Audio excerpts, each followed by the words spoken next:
Hey everybody. A morning for me, so good morning for anyone this morning. Good evening for people like Jane.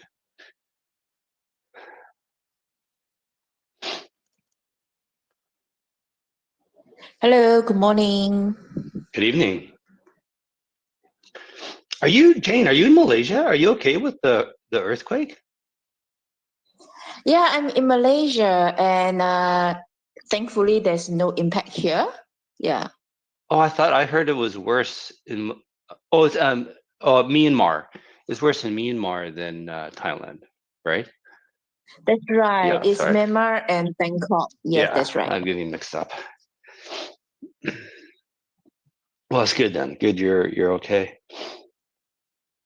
Yeah, thank you. But it's pretty much close to us, and the expert they say that perhaps Malaysia, KL, we should be alert. Yeah, Oh, like because for things change. aftershocks or Mm. follow on. Yeah. That's right. Because basically we are like surrounded by the countries that are having the earthquake now, Mm. because the Indonesia is pretty much close to us, and Indonesia does have earthquake every now and then. Yeah. Oh, really? Yeah. Okay, I mean, I know there's tsunamis in the area, but I didn't know the actual landmass got earthquakes. Yeah. So I don't know, but I think recently because all the nature and all those is like kind of changing. Mhm. So we do expect that perhaps Malaysia will no longer be like free from the earthquake. We should be really be alert. Yeah. Mm. Just getting Patriot sounds up here. You up there, Patriot? Guys, Morning. morning for me. How you guys doing? Yeah, good, thanks. You? I'm doing very good. Very good. Thank you. Right on. Well, should we jump right into it? We're going to chat about price today, room price, but I thought first we'll just go over the whole Raise the Bond campaign and how it's going. And I think it ties well into the price. So does that sound good to you guys? Let's go for it, man. Okay. So we're at 103 nodes now, and if you look at the nodes waiting to churn in, we should get to 110. A few of those nodes they're on a lower version of THORChain, like they haven't updated yet. So I don't know. They must be purposely be on standby. They don't want to churn in just yet. So I'm hoping the fact that they're there, their rune is sitting there, that at some point they're going to update and churn in. So I'm including those. But if we get to 110 nodes, we'll have just over 100 million rune bonded, which is like basically back to our previous highs. Like we're pretty close. So I think this is awesome. This is working. And then I don't know if you guys have seen RuneTard's post about all the new potential, like brand new actual node operators and operators with a lot of rune who want to run their own node, like their own bond, their own node. Like this is huge. This is working. Like we could definitely, if we keep this up, we're going to get to 120 nodes. And then it's just a matter of time to getting those nodes up to 1 million rune each. So I think it's going great. What do you guys think? Go ahead, Yeah, Jane. absolutely. Yeah. I think Kenton and Dennis, both of you exceptionally doing really great, because you have been really so consistently pushing this as raise the bond your rune, right? So yeah, I think this is really great that we should really continue to push this. And compared to, like, in my memories, I think back in the 5 years in 2020, 21, when it first started, this is really a great time to enter it, and everybody should really consider to really check on who are those nodes that actually available, and that really meet the requirement that you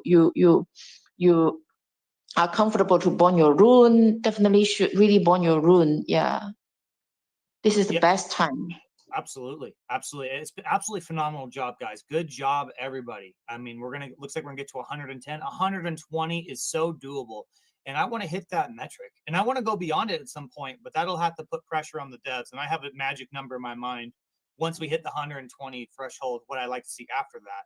But good job, everyone. Keep bonding your rune. Raise the bond. This just helps makes THORChain more decentralized. And speaking of Runetard, I mean, I want to give this man a shout out. What an absolute legend, because I don't know if you guys are familiar with, remember when Bybit funds were going through THORChain, he was, you know, Runetard was worried, right? I don't know who he is. I don't know where he lives. Doesn't matter where he lives. I don't care. But he had to make a decision, you know, to try to protect himself. This is his words. And he was, you know, trying to get a point where he didn't observe these ETH, you know, transactions, because he didn't want to put risk to himself. Okay. And then after that happened, he realized, hey, I'm kind of the attack vector here. And Runetard has always been the person to help THORChain when it comes to doing the monthly drills of teaching node operators, you know, to use Mimir commands. And, you know, he's an absolute legend. And he's always been helpful to the community, helping other node operators get bond. Okay. But now he's going all in. This man is so amazing. He's going all in, and he's teaching his own competition how to become a node operator. And he's teaching, he's giving bond providers to other node operators. I mean, you cannot ask for a better community member. And speaking of which, Slambammer, I don't know if you've mentioned this already, guys. Sorry, I came a little late. He is the new prospective node operator, and he needs bond providers. Okay, so if you are a whale, or if you're someone with a significant amount of bond, please reach out to him. He's taking anybody. I think it's 1,000 rune up, but he's going to need some people with substantial holds of rune. So, you know, hey, Slambammer's right there. Excellent. He's in the thing. Guys, this is excellent. We've made the appeal to you guys. We need people to step up and become node operators, and people have been taking up that call seriously. And now we have Slambammer who's stepping up and doing something very difficult, become a node operator, and he needs bond providers. So let's get him some bond providers, guys. Very, very important. And again, just thank you, everyone. And if I can make a small request, I'm going to give it back to Kenton here, but I would like, let's do something fun here.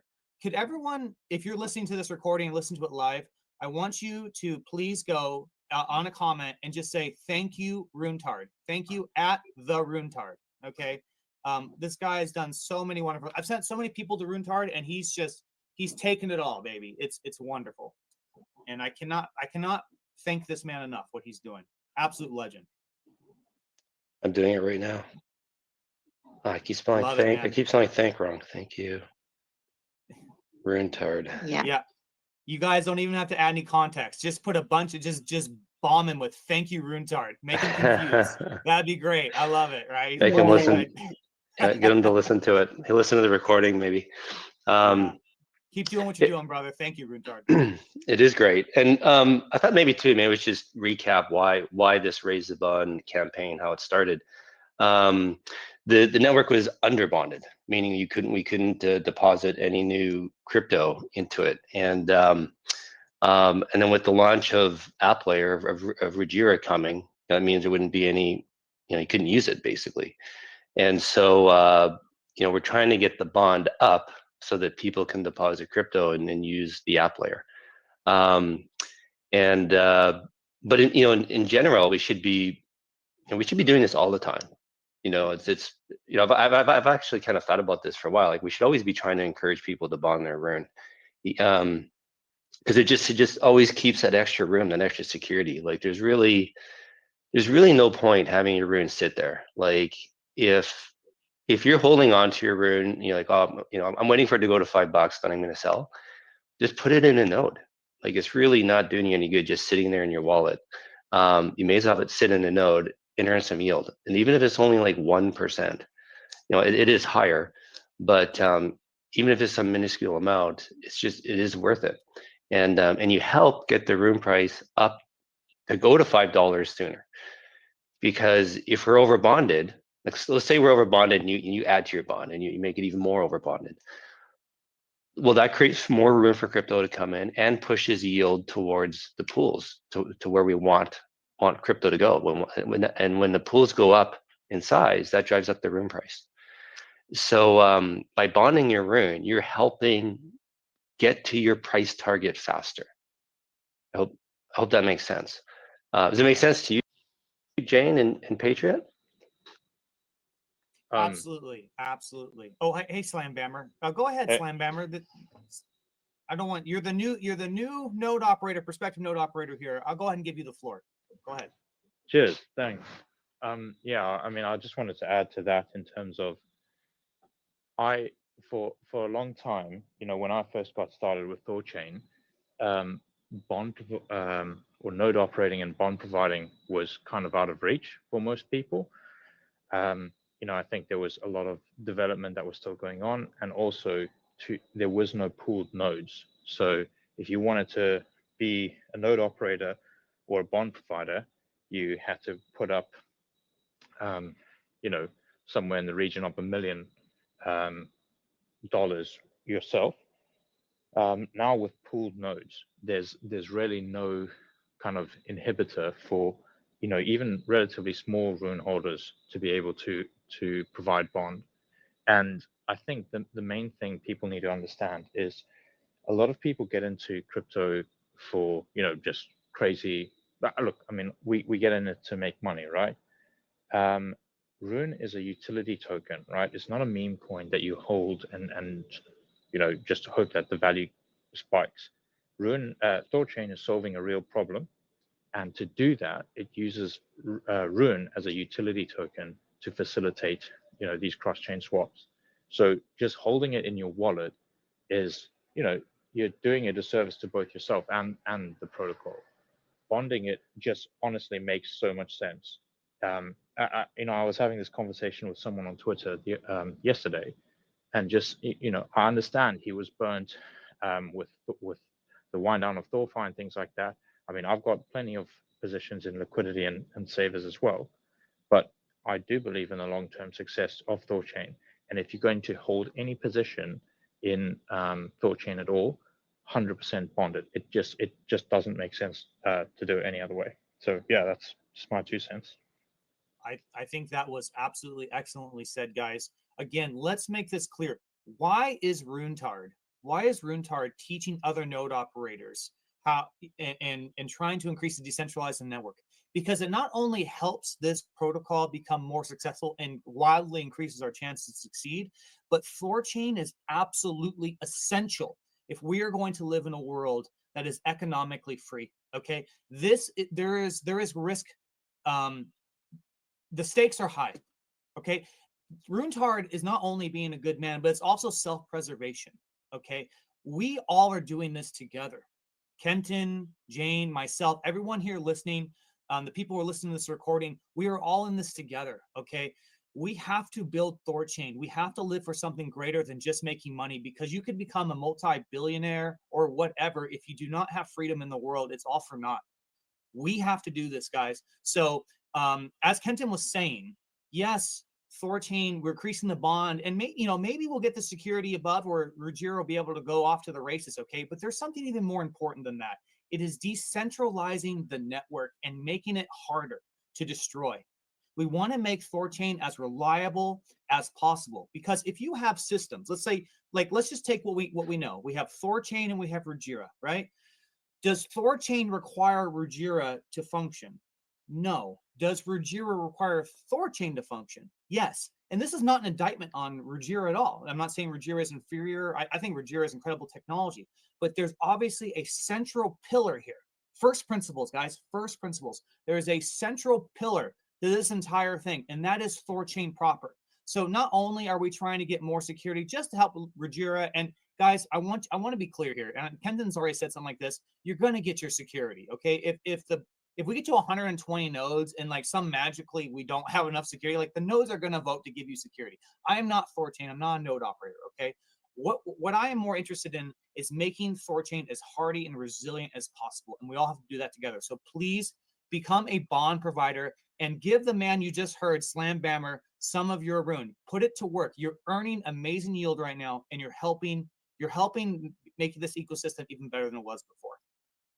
Yeah, I can touch on the security too quick. So like, some people are worried or being pessimistic that, oh, you won't be able to raise enough bond, and the security won't go up, and we have to change something. I feel like I'm probably I'm the lone voice who's like kind of fighting it. So I have a feeling something will go through, or the security will be relaxed. So like you're saying, Paige, like I'm sure there's going to be room made to have app layer launch and be able to deposit. And I can get on board with some of the different ideas too. Like I'm not, I think our current security stance is pretty strict. I think we can relax it a bit. But guys, just help me, like with JP using the word optimistic. It's literally the worst word possible to use. Like let's get rid of that word optimistic security. Help me campaign for that. But even if, however we relax it, it's still the more bond, the more nodes, the better. Any which way, any scenario, any type of security design you envision that you think is right, all benefits from more node operators, more nodes, and more bond. All three benefit your design. So this campaign is just good overall for the health of the network in general. It's not about it only works for a certain design or certain whatever. No, it benefits all designs. So that's why this campaign is good. There's really, honestly, there's no bad that can come out of it. Like the more bond, the more nodes, the more node operators is good, and there's no negative there. It's all win-win. Yeah, I mean, I'm definitely trying to back you with regards to lobbying JP to consider the narrative a little bit more. I think also in the interest of full transparency, right? I've put this on Twitter as well. In terms of what your risks are as a bond provider, you have the price risk of RUNE, and depending on the size that you delegate and the node operator policy, it's when the node will churn out and you'll be able to unbond, right? But the point is if you plan on holding a RUNE position longer than a month, it just makes sense. And I guess the reason why Kenton, myself, other people in the protocol are pushing so hard to get people to provide bond is that it's the protocol is designed with an alignment of the incentives, right? It is, as Kenton is saying, it is just a win-win. It benefits everyone, yourself included. Right. Especially, go ahead, Patriot. Okay. So guys, like, I don't want. Please help me on this, okay? People are saying things, and I know it's a minority, okay? They think like the Raise the Bond campaign is like a failure or something. No, this has been a blowout success. What we've managed to do. Not only are we getting more distinct node operators, but we're approaching the all-time high of the node operator count, and I think we're going to exceed it. So please if anyone wants to post something like that, that you're missing the point entirely what we're trying to do. Okay, we are trying to make THORChain more hardy. All right, so please take that energy that you want to say in regards to the Raise the Bond campaign and just help us push this message, because it's only going to help you. Jane, were you trying to say something? I hope I didn't cut you off there. No, not me. I'm just trying to say that there is a new speaker, Conrad, that actually I just approved to be a speaker. Yeah, please say something. Hey, cool. Thanks for letting me speak. Hey, so I just had a quick question. I've been invested in RUNE for a while, and I know you guys have talked about it a couple times, about like an easier UI, because for me, just going to somebody on Twitter and bonding, it still doesn't feel comfortable to me. I don't know. So like, is there going to be something within like a wallet, a Thor wallet, or Voltsig, or anything that you can bond in a more, I don't know, easy way? And then secondly, like, is there like a flywheel that, like, I know with the TCY, where as it's getting money, it's kind of buying itself back? Because I'm just curious if, as the price goes up and people start wanting to get the living money back and unbonding their RUNE, like, are we setting ourselves up, or is there like a DAO that's going to constantly, you know, some nodes that are going to keep rebuying and stay forever? Or what's the plan on that? Okay, for the first point, let me address it, and thanks for asking that. And after the previous space, I dropped out the idea on the UI, a simple user interface that to allow the node operator to list their requirement to recruit more bond providers. And at the same time, that will be the platform for the RUNE holder to really have a look at what are the nodes for operator out there so that they can request for the whitelist, right? So this UI itself is being worked on. We have a developer that picked it up, and we're already in the beta testing phase. And hopefully very soon we can get it rolled out to let the node operator to list their bond providing requirement, and all the RUNE holder will have a great avenue to look into it, to request for the whitelist their address. Then from there, you can actually, after your address being whitelisted, then you can easily bond your RUNE. And with the user interface that currently that we already have, especially like the Valdisic, right? It's very simple. As soon as your address being whitelisted, you just need to put in the node operator address, how many units of the RUNE that you want to bond, and just one click and another click with the call signing, and then boom, you can just bond your RUNE just like that. Just really simple. And yeah, now that you ask that, I think, after we launch the UI, probably the first enhancement that we will need to do is to have a simple tutorial to show to the people in the same UI how you can actually simply bond your RUNE after you get your address whitelisted, right? So that's the first part of it. And the second part of it about the TCY, I just would just chip in my understanding and my comment before Kenton and Patrick can actually put in more. So about the TCY, from my understanding is it is a token that to let all the savers and the lenders to get back what is supposed to own, right? So the ideal way that we want to see is really the price goes up, and then the holder holding on it, and you get the 10% of the yield in RUNE. And what is best is with the RUNE yield, the yield in RUNE that you get it bond into a node operator. From there, you get more RUNE from the node operator, the yield in more RUNE.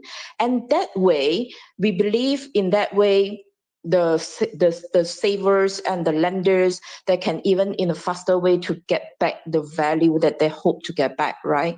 So that is what I see it in the most ideal outcome that play out. Yeah. So Kenton and Dennis, what do you think? I do. Well, Go ahead. I just wanted to, like I understand how the TCY is to help to get the savers, but I think what's his name from Maya, he was just kind of saying that there was also kind of like some of the TCY, I don't know if it was a DAO or not, but he said it was going to kind of keep reinvesting and it was going to hang on to it. And so I guess more of my question wasn't, I understand how the savers will get paid back, but it's more, is there something similar with the nodes? Like, is there that flywheel with RUNE that's going to keep bonding RUNE so that way when people who are trying to unbond their RUNE because price is now at $7 and they're like, hey, I'm going to go buy a house or whatever, they don't want to feel like, oh man, I'm about to tank friggin' THORChain, which I believe in, to try to do personal stuff. You kind of want to, it's that balance of like believing in decentralized, but also I want to go buy a house in Singapore. Well, your question is, who's the exit liquidity? And you're right, it's a great question. I think about it a lot because we're all holding on for RUNE going to 10, 20, $100, whatever your number is. Who are we selling to? Who's going to buy it? Right. And, that it's important. That's why the protocol has got to stay healthy and stable and not have any reflexivity in it, because those people buying at those prices, they want to see continued growth, and they don't want to see the price potentially tank on them. So Exactly. yeah, Exactly. so that's why I was always against THORFi. Is like it's just obvious to just dump Rune in a bull market, like try and time it, and it just makes it really bad in a bear market. But to kind of answer your question is my answer is marketing, and it's something I've been working on with Scorch, and like I think we need a genuine, permanent, ongoing marketing program. So we're constantly getting the primary goal of that is users. So we can get some growth here, get the Rune price going up, and then the secondary part of it will be getting new Rune investors, right? People that actually buy Rune. So that's my belief, my solution, what we need. Because if we're just not talking to anybody, nobody knows about THORChain. We're the only ones buying it, right? There's nobody new coming in to buy from us. So and I would encourage the community too, like get involved. Part of that marketing. Spread the message, repost, retweet. Copy and paste content from one account, put it on LinkedIn. I don't know, do whatever, do something. But that's how Bitcoin got so huge. Was basically free marketing, and people passionate about it and just talking about it all the time and posting about it, writing books. Like none of those people were paid. They did it out of their own love and volition. And if the community of THORChain is that strong, we can can do way better than any paid marketing can. So I don't want to say paid marketing is the only one final solution, but if we've got thousands of THORChads spreading the message, that'll help. That'll get to those new investors at some point.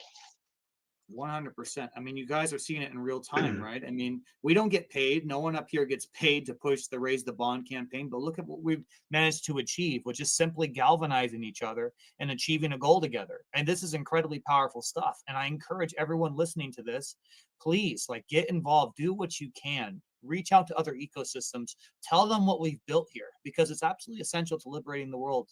I believe that in my heart deeply. Conrad, also, I don't know if it was said, I'm sorry if I missed this, but the TCY also, there's the module that will have unclaimed TYC, because there'll be people who come in late to this information. That also, the rewards from the TYC that's unclaimed will be used to buy TYC continuously. So there will be constant buy pressure for those who don't know on TYC on that front as well, which is part of the design. We have a new speaker, guys. Well, can I? Well, sorry, ahead. Boone. Sorry, I do want to address something Conrad brought up about making bonding easier. He doesn't want to message somebody on Twitter. It sounds weird. Should there be a good interface? This is really important, you guys.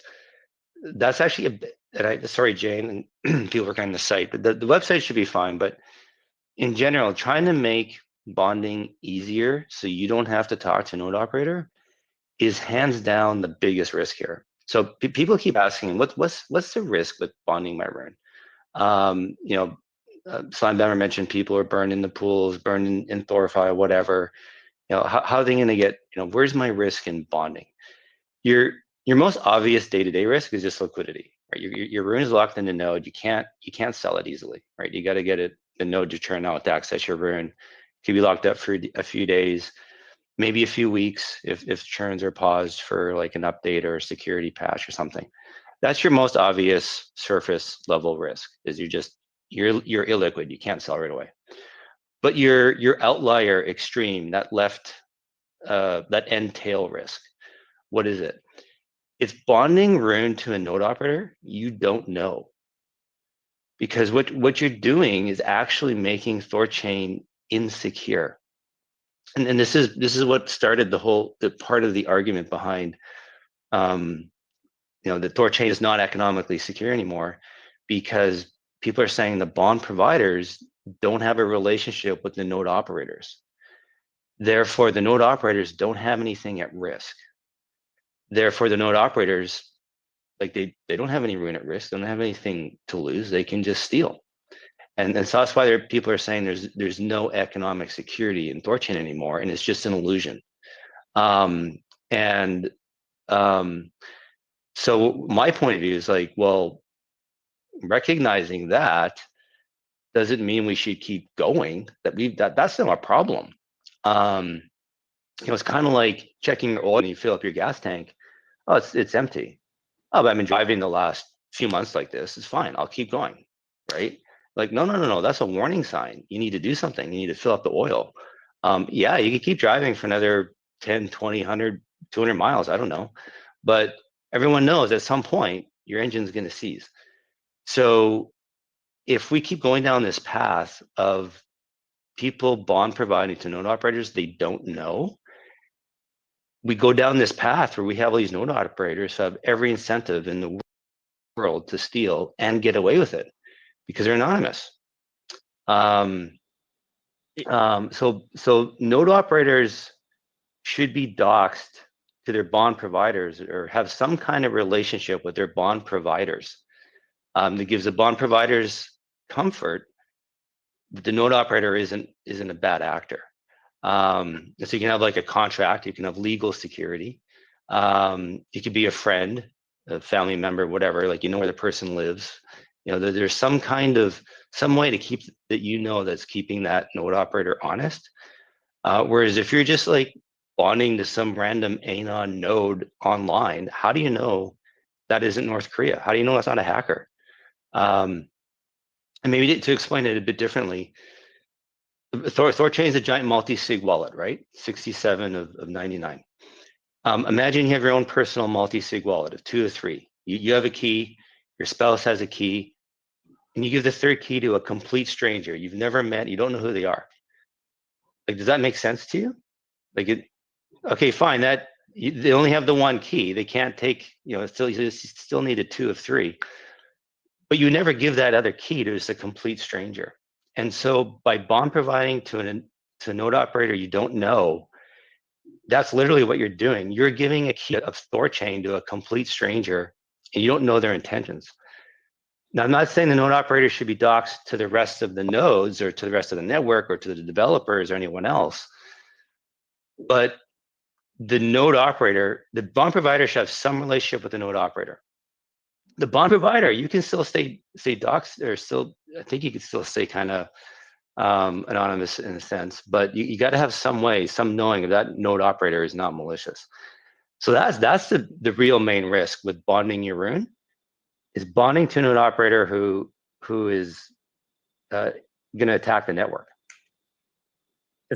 If I could also just jump in here, right? So there's 2 things that I want to say. First of all is the network has done a lot of work to, even if one node operator, just to sort of reassure people as well, even if there is one node operator that is completely malicious and does, accrue some bond to churn in, the way that the Asgard vaults are sharded, it still makes it incredibly difficult for them, or impossible for them, to attack the network just owning one malicious node. So there are many layers of security within THORChain. So it's important to keep that in mind. The network isn't immediately fragile. But again, just to elaborate a little bit on what Kenton says, not only is there some risk to the person, delegating to a node that may be malicious, but if we design a massive system where there's very little due diligence that a bond provider would do on their node, and they just, click what seems to be at the top of the list, that may also tend towards centralization of bond to a specific node operator. And in those cases, what we might start to see is risks to the protocol, where bond more and more is allocated towards one individual. And again, I've seen the UI you've created, Jane. It's great. But yeah, those are some things that we really need to keep in mind when we are designing these sort of systems. Yeah, right, I know. right. And go ahead, Jane. Sorry. Yeah, I think Kenton and you really make a very fair point and great points. I think when we are working on the UI, I guess there are some certain information we need to really make it mandatory for the node operator to provide when they list their requirement on the UI. And I think at the same time, and also we should yeah, the node operator address should be also, I guess, fully visible to the RUNE holder to make a shopping on the list, right? So at least with the node operator address that visible, then we are able to use the Explorer to also do a cross check on the node operator performance.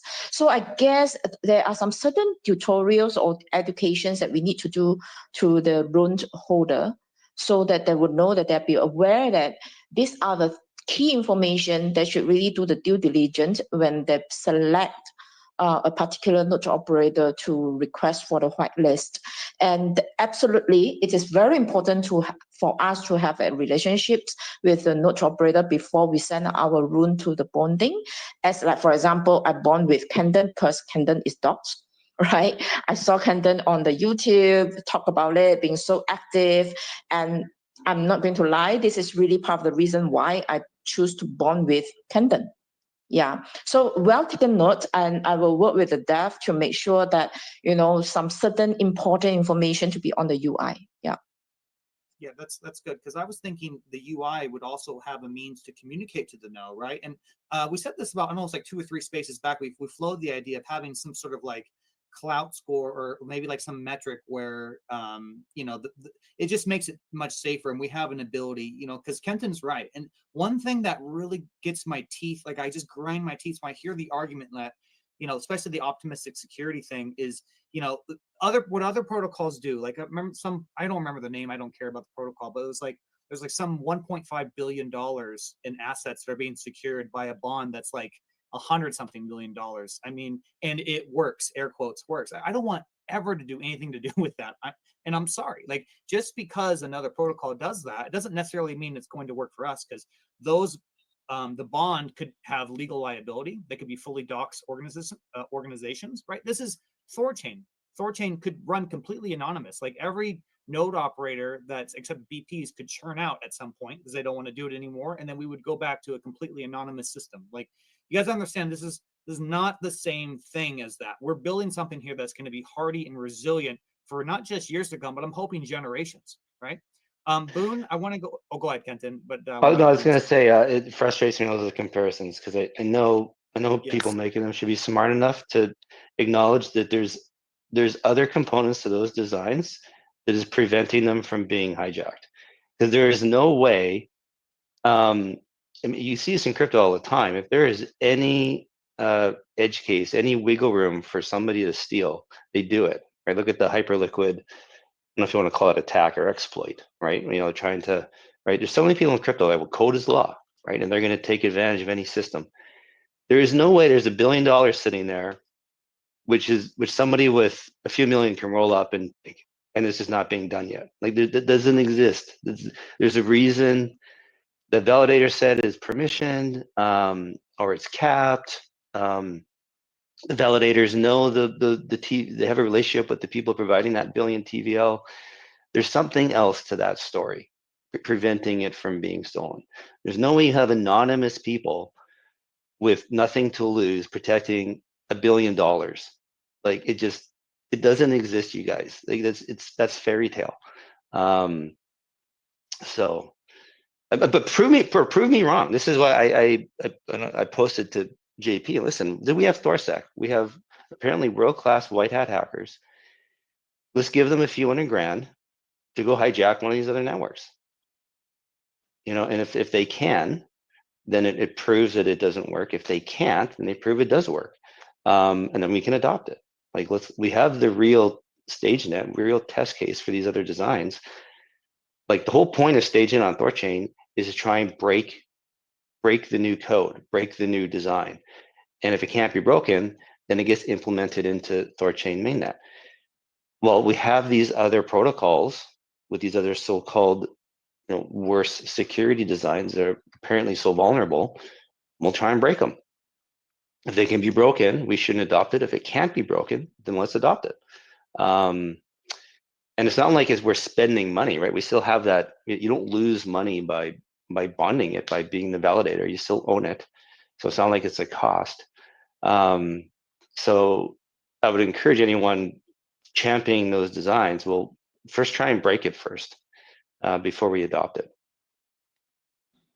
Also, just we need, again, I very much agree with the sentiment of that, but I would caution us against the narrative of that as well, just in terms of making sure that we come out looking like the good guys in there, you know, like the white hats instead of the black hats in that situation.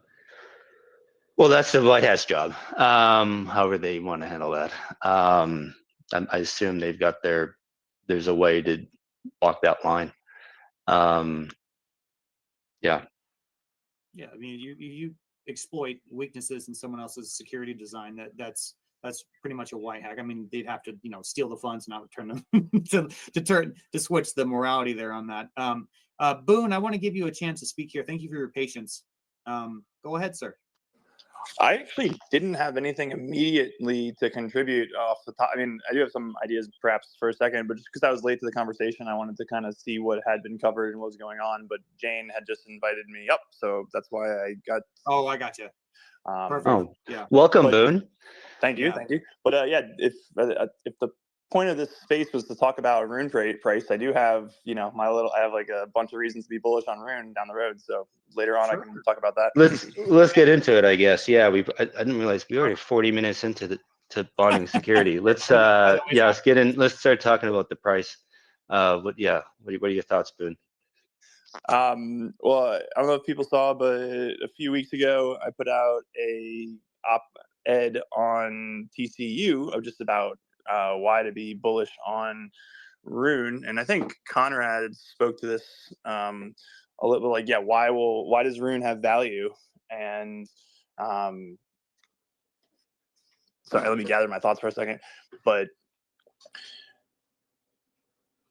yeah, I mean, I think the biggest bull case is that as crypto becomes more and more prevalent, and I mean, I personally think because nation states cannot help themselves, they will inevitably attempt to take advantage of any advantage they can take advantage.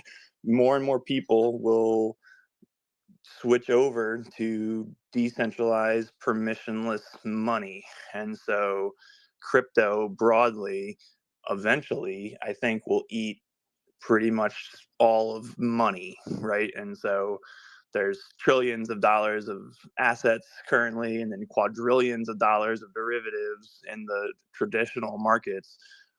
Over time, 15, 20, 25 years, it's hard to really say how long it'll take. I don't know how to predict that, but I do see it's inevitable that because people will not want governments able to seize or steal their hard-earned money, either directly through confiscation or through the far more insidious effects of inflation and devaluation, which we've seen recently, and I expect we'll see a lot more in the near term as well. People will shift over to crypto, to Bitcoin, to stable coins, whatever. And if the future is on chain, as I believe, then a decentralized permissionless money needs a decentralized permissionless market. Like Bitcoin is great, but it's volatile, right?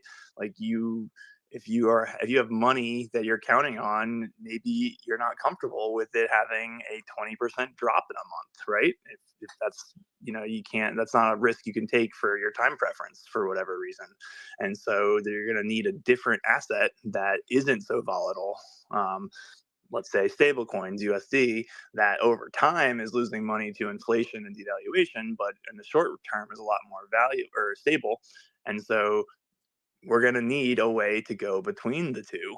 And if we believe in freedom and human liberty, which I do, and I think most THORChats do, then you need a permissionless protocol that enables that. And that's the premise of THORChain. And I still, even, you know, there's Maya protocol, which I love, is great. But aside from them, I don't see another protocol that offers that capacity with the permissionless, the hardcore permissionless cypherpunk ethos of crypto. And so, you know, it's like in the gold rush, you don't want to be mining gold. You want to sell shovels, and charging 8 bips on a swap in and out of Rune is the shovel. And I think long term is just really, really hard to see how, short of like some catastrophic hack or something like that, THORChain doesn't just win over time. And that's why, despite all the recent problems, that vision remains unchanged, and my bullishness and belief in it hasn't altered despite the issues. And I mean, if you look at like sex volumes of Bitcoin swaps, THORChain does less than 1% of that. And as we improve the user experience and more people keep funds in their wallets instead of on sexes, why would you ever, especially on Bitcoin, with 10-minute block times, why would you ever transfer your Bitcoin from your wallet to a sex, do a change, and then transfer it back to your wallet? When if you can do it all inside your wallet without the hassle. And just over time, and especially hopefully as THORChain's reputation improves and just fades into the background, like, hopefully people don't even see that they're using THORChain just because it's so ubiquitous. That's still like that base layer bull case just has never changed for me. And I'll pause here. Well, Boone, I didn't hear a price target. So in your worldview, in the next several years, and that plays out, what's the price of Rune going to be? I'm not technical enough to do that. Like, I don't know how to do the modeling to come up with a price. To the moon is my price target. All right. And by the way, I'm trying to get you up here. Nordic Knight. I don't know if you're requesting to come up. I can't add you. I don't know, Jane or Patriot, if you can add him. I have sent the request to him to be a speaker, but Okay. he hasn't accepted yet. Yeah. Okay, maybe he's not listening because we weren't talking about price yet. But for you guys who don't know, Heimdall Rune, he does technical analysis on the Rune chart, and he posts. I don't know. He's been doing it for years now. It's actually been pretty good. Like, it's been frustrating because he's been right about like a lot of the downside, and he's actually called some of it pretty good. And so, Hi. oh, there he is. Right on. Welcome, Heimdall Rune. Yeah, glad you're willing to join us and share your thoughts, because it's, you always, from following you now for a little while, you tell it how it is, not how you want it to be. Despite you actually do wanting maybe different outcomes, you are pretty honest in your analysis. I'm glad you're coming up to chat and share your thoughts with us on the Rune chart. Yeah, thanks, man. It's my pleasure. Yeah, I guess you're right about that. I started doing that, like the Rune TA a couple of years back, I suppose, and most of my posts have been a little bit abrasive, I suppose, within the community, because I'm not telling people what they want to hear, rather what I, think is going to happen. And of course, I get it when you're having a exceptionally bullish outlook on tokenomics and what Rune or THORChain should be, and how you want it to behave and how important you personally feel that it is. It's not always reflected in the chart, and especially not when there's some sort of stuff going on behind the scenes that just doesn't allow it to go that way. So I'm not sure. I made some posts yesterday, basically in preparation of this talk. I'm not sure if you guys have seen them or have any questions, but Well, I did see them, and I'm trying to forget them. that's possible. They're pretty well. Maybe you can help put them in more into context. So let's talk about the bearish chart I saw. You had a chart having Rune going down to like 15 cents or something. Yes, that's correct. Yeah. And that was but that was predicated on Bitcoin price collapsing too. Yeah, everything is pretty much hinging on Bitcoin right now, and Rune, I suppose, has, well, the problem is that I've seen in the charts myself, and I'm not sure if you guys can relate to what I see, but every time when Rune is trying to break out of this bearish trend, um, there's a lot of movement coming from THORChain itself, like from on-chain and the sexes, and then people are just unloading massive clips. Like, if you look, for example, what happened on, I think it was Sunday, the 9th of March, I think. I'll just go back here on my chart and see.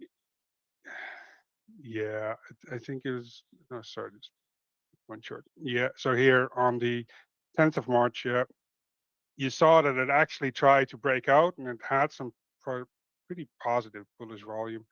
And then we just saw millions of RUNE being transferred over from THORChain itself onto Binance, actually, and some large short positions opening, and then someone, I don't know who it is, just started unloading like millions of clips at the same time, just market, which is obviously not good for the price. And then, you know, but I've been seeing that kind of behavior for a while. It's almost like people say like, okay, this is not going to go any higher, I want it down.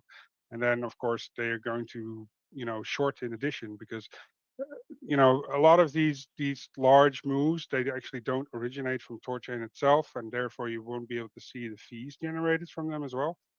They actually move them, as far as I've been able to analyze, like on chain or on the sexes, and they use leverage to make these moves even worse. Of course, better for them, obviously. But you know, if you have a clip worth of like 1 million RUNE, of course you're going to move it to a sex and open up a short in addition, because there's nobody who can stop you from doing that. Really, it's not really regulated.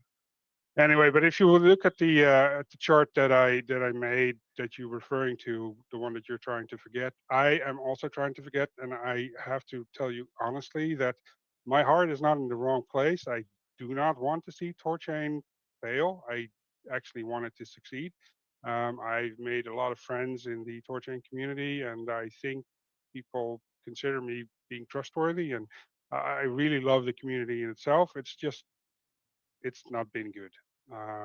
Like I feel that a lot of the internal movements of the price have been, some of the insiders, I don't know who, and I'm not even going to consider, you know, speculating on who it might be, have been abusing the loyalty some people have regarding the protocol, by, you know, extremely profit taking at certain key points.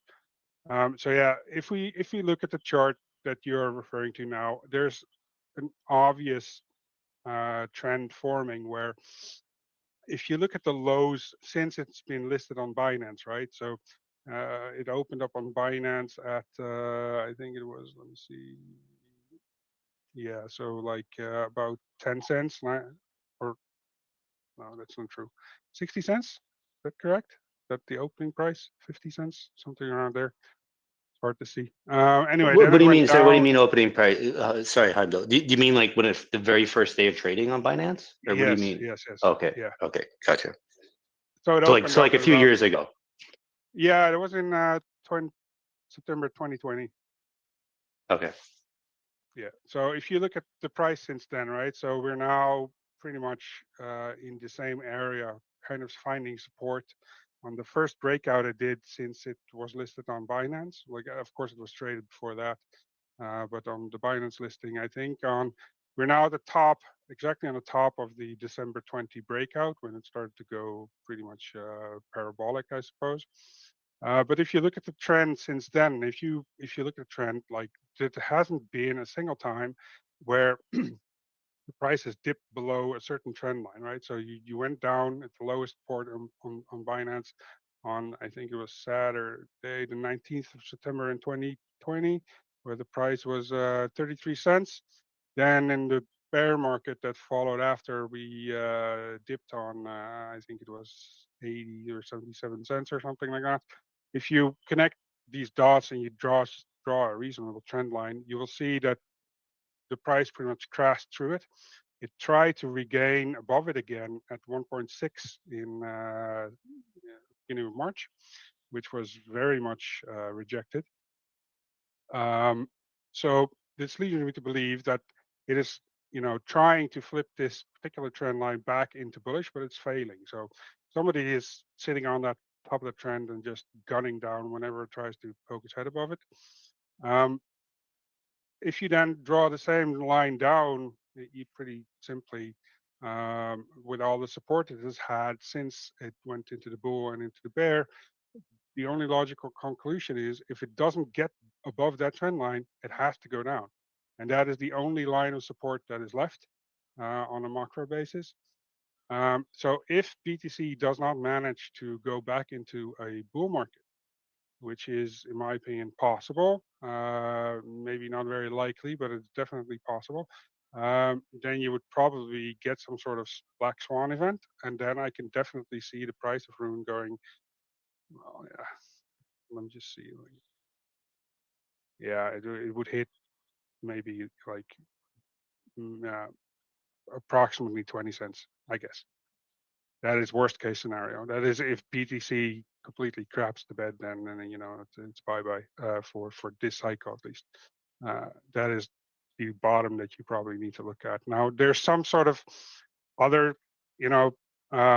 scenarios as well, like does BTC turn bullish? That case, I could probably see we going back to retest that trend line. We might hit like 1.7. Best case scenario would be if we actually hit a bullish cipher, which is the last post I posted. I'm not sure if you guys can see my profile, but there's a bearish cipher forming on Rune. I'm not sure if you guys know what a bearish cipher is. No, please explain that. Yeah, there's a thing in trading, like everything in trading is based on mathematics, right? Or at least most of it. Price is fractal and it's based on mathematics and Fibonacci's. And the way certain trend lines interact with each other is based on Fibonacci's as well. And there's a trading school, which is called harmonics, where they take the lengths and the angles of certain trend lines and compare them with Fibonacci extensions. Now, there's a bunch of them. Maybe you've heard of them, like the bullish bearish butterfly, the bearish butterfly, the crab, the shark, etc., etc. There's one that's called a cipher, which is basically a two-wave structure, which has a certain harmony within it, and it usually moves the opposite direction once the harmony is completed. That one says that there's a bearish one. That means that once it's completed, the price is going down again, but it has a target of approximately $9. That is the most bullish case that I can give you if BTC actually starts going to, and then we probably have to go to BTC like $150,000, which is pretty much 2x from here, and then you can maybe hit that target. But there's of course the mental barrier as well with I know that we've been trying to meme up, if you will, THORChain for a while, and the only meme that actually stuck was the THORChain or Rune to $6 meme, and not in a positive sense. So that kind of sucked. Yeah, so there was kind of a negative side effect of our memeing with the $6 one. I think it's better if everybody just shut up about it, in my opinion. But yeah. That's just how it is. Yeah, so short term, if what happens today and tomorrow actually is pretty important, because today is the last weekly close and tomorrow is the monthly close of the month of March. And in the month of March, of course, we had the BTC price going down to $76,000, if I'm not mistaken, 76,600, which means that if the monthly closes above this and it doesn't want to go below this particular trend line that I can actually post on my profile here. So I'm just going to make a tweet so you guys can actually, if you look at my tweet, you can actually see what I mean. There's this there's this upper channel going on with BTC right now, and it's hugging it like very closely. It dipped a little bit below in the month of March. So if we can actually close above this and start going up from here, then I might have some positive vibes about the move up, maybe if you will, of Bitcoin at least towards the summer.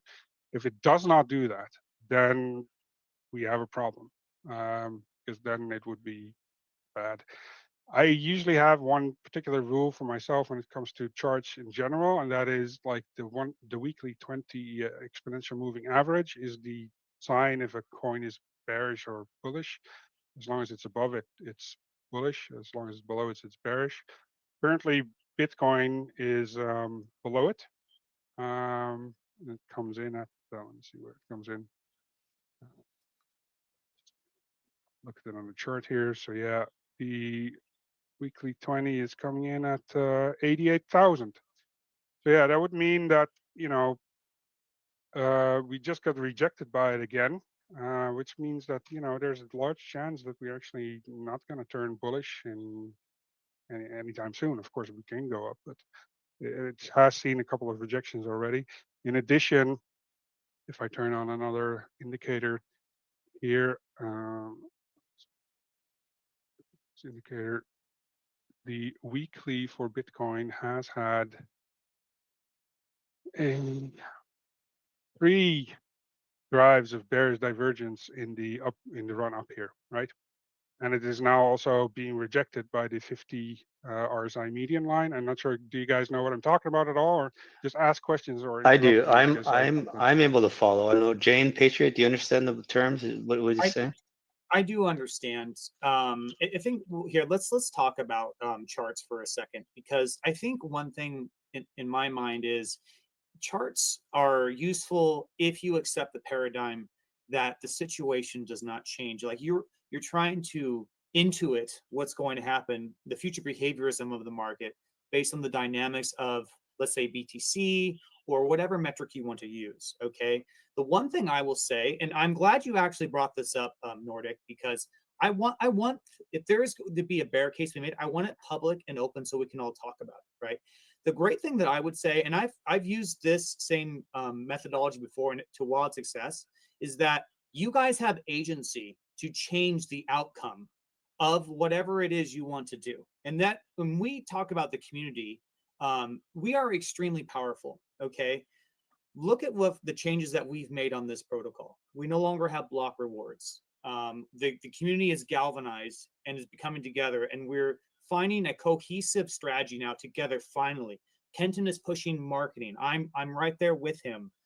We've all come together, and so if you guys don't want this bearish thing to become a reality, it should be your goal to make Nordic's projection as unlikely as possible, and you can take you can make actions to go against that, right? So I'm really thankful you actually came up here, man, because I want people to just not to be pie in the sky thing, because I think everyone agrees on the fundamental level. THORChain has the ability to just achieve mind-blowing results when it comes to price. But I think that becomes more likely and only possible when the community at large becomes galvanized and motivated.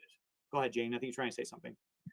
Yeah, actually, I'm not a trader. I do understand that some of the terms, not 100% understand, but when it comes to the price, I think because I believe in THORChain, I believe the potential, I believe the future is really is so important in crypto landscape. So therefore, to me, in terms of price, I very often that apply my left curve, right? So if the price is really drop until like what he said, right, at the level of like below $1, trust me, Kenton, I will ping you, tell you that, hey, I'm buying more, I'm going to bond more. Yeah, that is really my left curve or right curve, you want to say, but definitely not the middle curve. Yeah. So okay, can I do something? Try and do something a little fun here. Okay, so Nordic Knight. Let's do something here.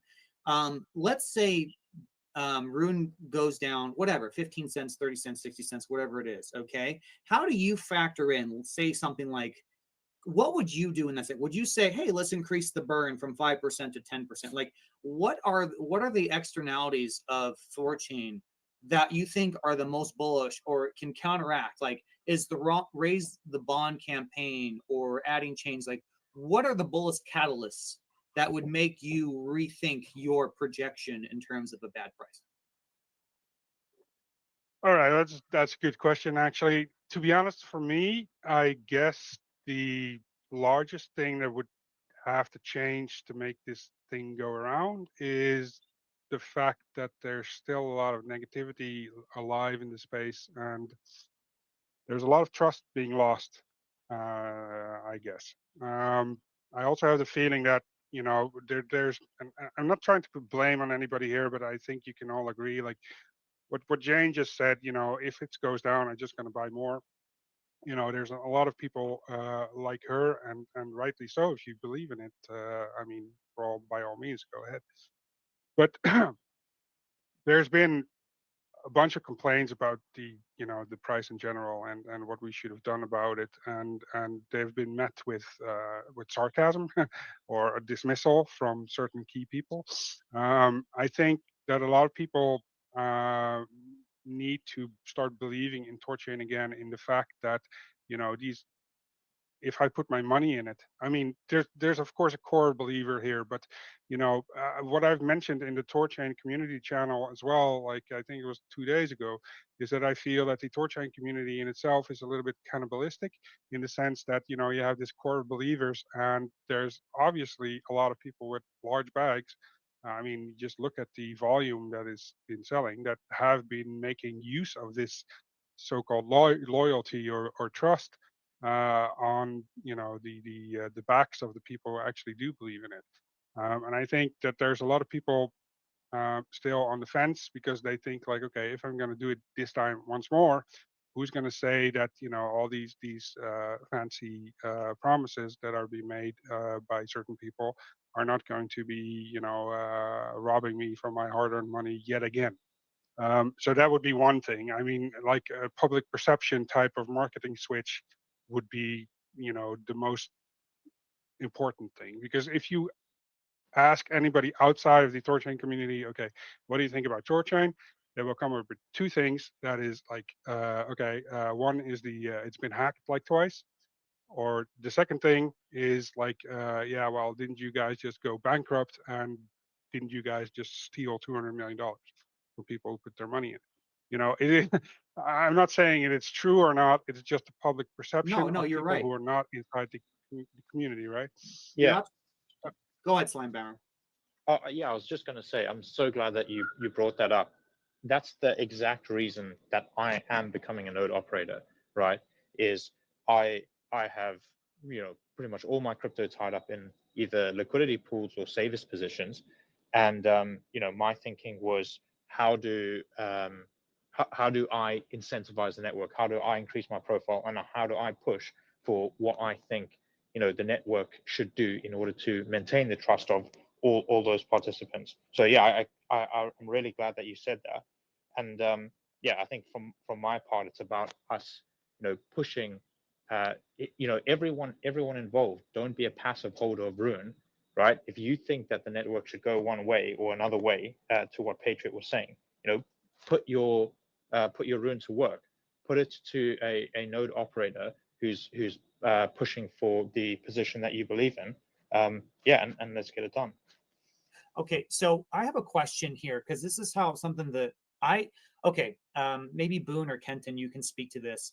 So as we were talking about earlier, we were talking about, you know, being having more security than liquidity, right? The perception of safety of THORChain is something that we once had, because the Nordic Knight is correct. Now, the way he describes as, you know, it may not be accurate, but it doesn't matter if it's not accurate, because he's actually accurate in the terms, the way that people perceive THORChain, which is enormously powerful. So the question I have is, how much do you of a market premium, or how much does it factor in people's minds when you talk about the network being over bonded, or at least having more assets that can that support the liquidity pools than that? Like, what is the market premium there of safety of the network? And if you were to surrender that and say, you know, let's just have an infinite amount of assets that can be called secured and covered, like, does that not feed into the narrative that the Nordic Knight has just said, that is largely the perception of the ecosystem, the larger ecosystem of THORChain itself? Like, oh, here they go again. They're doing something that's only going to result in the same catastrophe. Like, this community is incapable of learning. Like, what's your thoughts on that, guys? Well, I kind of agree with that. That's like one of my issues with, if we remove the hard cap, let's say open it wide open, we get all this TVL, everything's going awesome. And, but then people start waking up to, wait a second, there's these nodes have like an incredible motivation to steal, and they're all anon. And we've lost the 1/3 + 1 benevolent nodes, or whatever term you want to use, that are using the same, if somebody like myself running multiple nodes, we're using the same node operator address, which makes it harder for us to steal if that was our intention. But what if those nodes get turned off? Our bond providers leave, whatever, and that 1/3 plus 1 number shrinks to 10% of the network, and now you've got 90% of the network, all with unique node operator addresses, all anon nodes.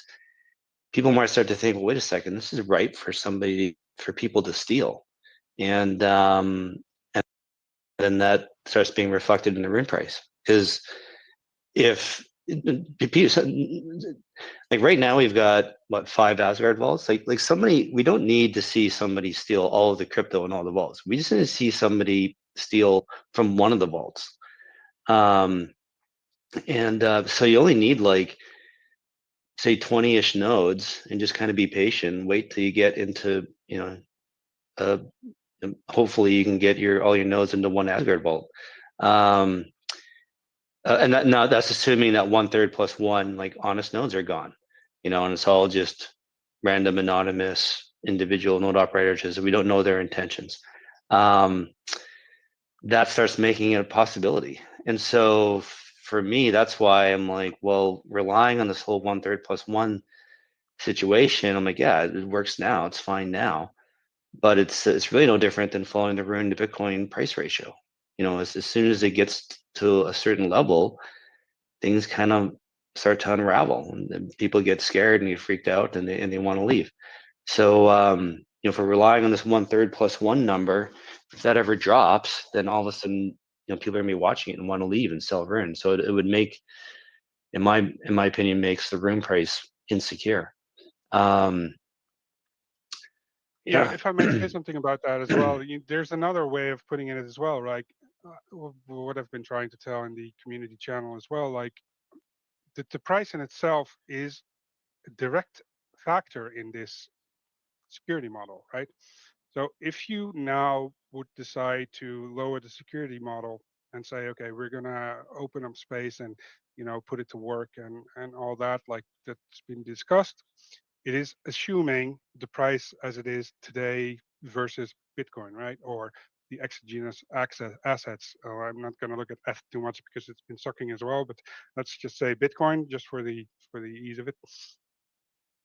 If somebody were to dump a large amount of RUNE, that could push the security below a 1-to-1 ratio even. If you already lowered the security in addition, right? So in my opinion, you always have to remember, like, if you look at Luna, Do Kwon said, okay, there's a risk of somebody hijacking the protocol by depegging us from through Anchor, but it would require $1.4 billion to do so. So it's not likely that happens, like astronomically small. But guess what? Somebody came up with $1.4 billion, and they did it anyway, right? So Yeah.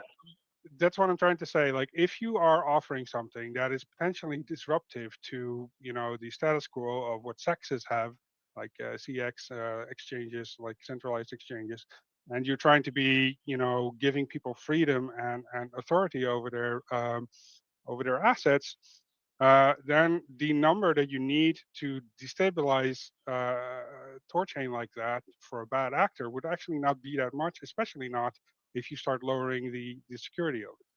But that's just my 2 cents. Like, I'm just looking at it from that kind of perspective. I don't think it's a good idea. Of course, could it be different? I mean, yeah, sure. I mean, what could we have been doing different? A lot of things, I suppose. Said. That was perfectly But Go ahead. and that's why, yeah. So I just want to add to that. That's why it's so important for bond providers to have a relationship with the node operators, because the way things are going right now is a node operator can spin up a node with a few grand, bare metal node, and just go, track bond providers. And if we have like auto bond, if we change the bond providers to 1,000 or unlimited, and make it very easy for anybody to bond, all a bad actor would have to do is just go out and promote, and we wouldn't have to buy any RUNE himself. Just go out and solicit to existing RUNE holders to come bond with them, and just have a unique node operator address for each node, so nobody will know that person is controlling how many nodes they have, and it makes it very cheap. The only real cost is just promoting, soliciting to get all those bond providers. I don't think it would cost $1 billion. Maybe it costs them a few, several million, whatever. But if we have, billions in TVL, all the attacker has to do is just do that math, right? If I spend X amount of millions to steal billions, now it makes sense. So I hope, does that make sense? Do you guys understand that? Yeah, You no, follow no. me? Yeah. I think, okay, guys, this is the thing. Okay, I just want to break it down, right? This is how I think of THORChain and RUJI, and we have Mocha that just joined, is in the audience. That's great. And all these different economic primitives that built on THORChain. In a world where node operators are good and dandy, like the ones we have now, nothing can happen that's bad, right? Like you could scale it to ad infinitum and it's okay. But this is, and this breaks game theory 100%. This is it destroys first principles, because what do we represent, guys? What is THORChain, RUJI, Mocha, and everything else? We are changing the game. We are changing everything. This is an absolute 0-to-1 innovation on multiple levels that has never existed before. We are threatening banks. We are threatening credit card companies. We are threatening everything on the economic system that is built for years. And so when you are that powerful, when we have the ability to become that powerful, it is going to get us enemies. And now I'm not trying to be bearish here or say something bad's going to happen, but if you leverage the security model, you are going to invite people to attack us 125%. Okay. And these people are so powerful. They own trillions of dollars in assets. Okay. It is nothing for them to sling billions of dollars in an attempt that could destroy THORChain. You have to start thinking about what we represent and how absolutely fundamental and crucial THORChain and the wider ecosystem is. We are changing everything, and to liberate the next generations is no small feat, guys. And that's why we have to tread very carefully here, very carefully, because right now we could leverage our security model and nothing bad's going to happen. Absolutely nothing. It's going to work great. RUJI would pop off and go absolutely nuts. The volume would probably be wonderful. We're going to make lots of fees, but you have to think long term when these other players start waking up and understanding what we built here, because it's truly revolutionizing everything. We have a new speaker, guys. Dante, go ahead. Hello, guys. Can you hear me? Yep. Perfect. Well, let me introduce myself. I am a moderator in the notorious RUNE Super Traders trading group, and it's my pleasure to be here. I just want to give you my 2 cents. Well, first of all, I love the technology. I love RUNE. I am being around since 2021, and still. And my perception is that right now, as you said, the Patriot, RUNE will have enemies. It's obvious. But right now we are facing a situation, in my opinion, where the enemy, as the perception of the community, was rather within THORChain and not outside of it. Because the 200 million that is missing, whether we break it down to lenders and what was the other one? The Tor saves, it's rather coming from within the ecosystem. And that's the problem. That's why it's a bit hard to shield. How could I possibly shield it for somebody else to say when that perception is, yeah, you went bankrupt. And I heard that it was, whether it was due to bad economic design or whether if it was a malicious intent, we don't know.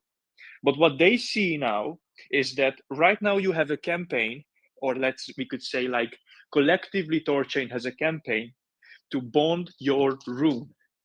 And it's again like asking another favor from the community to bond your asset, to give it away, which again, I have no problem with it, but perceiving it as asking an additional favor and asking an extra trust is just a bit of a hard pill to swallow. And right now, I would like to tell something just as my outro. That yesterday we had a conversation in the THORChain Telegram community along with Heimdall, or as you can understand him now as the Nordic Knight.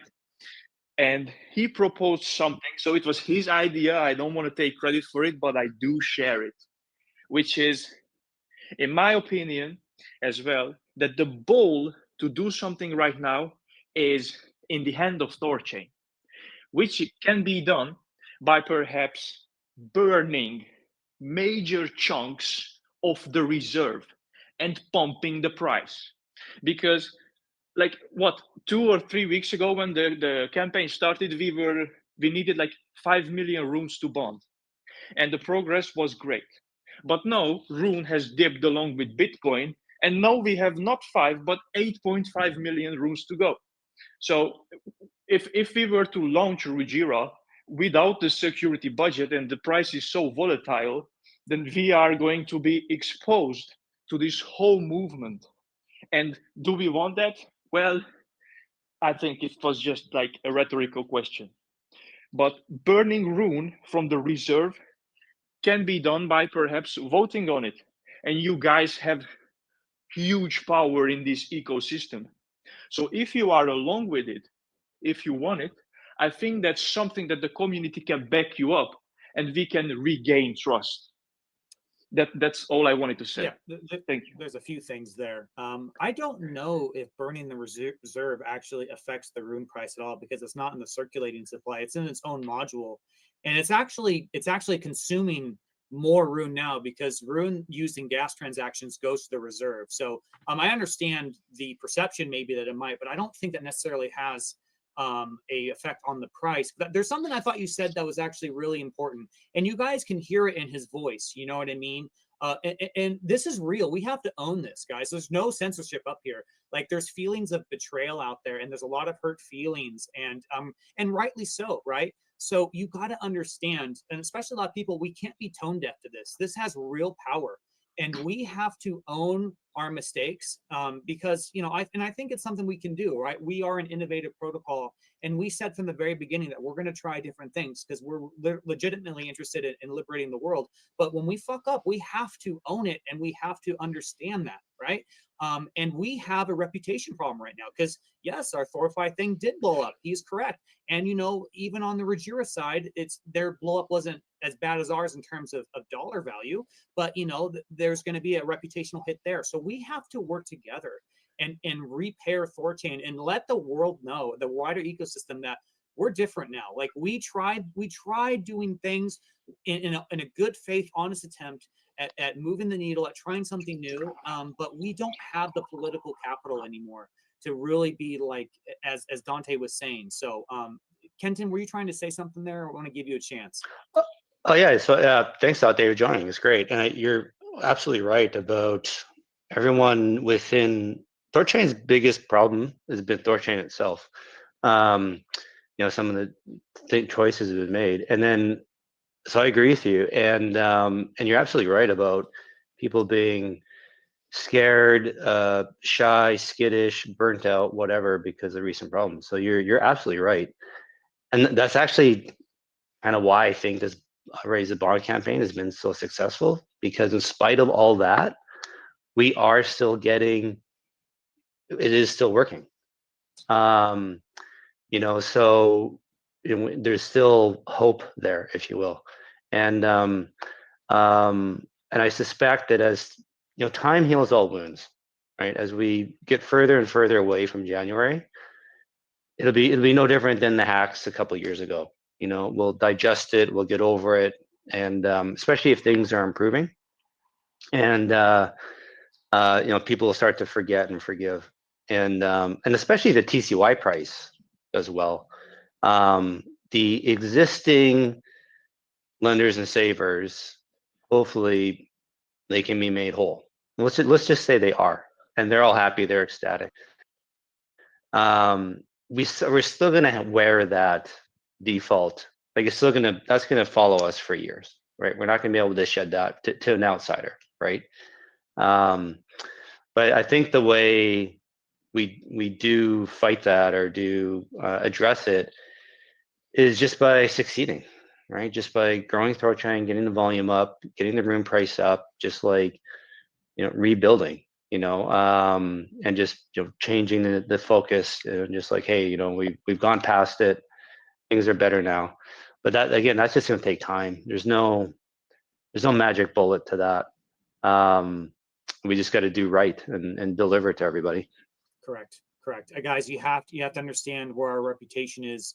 We have to show them that we're different now, and we have to lead by example. Okay.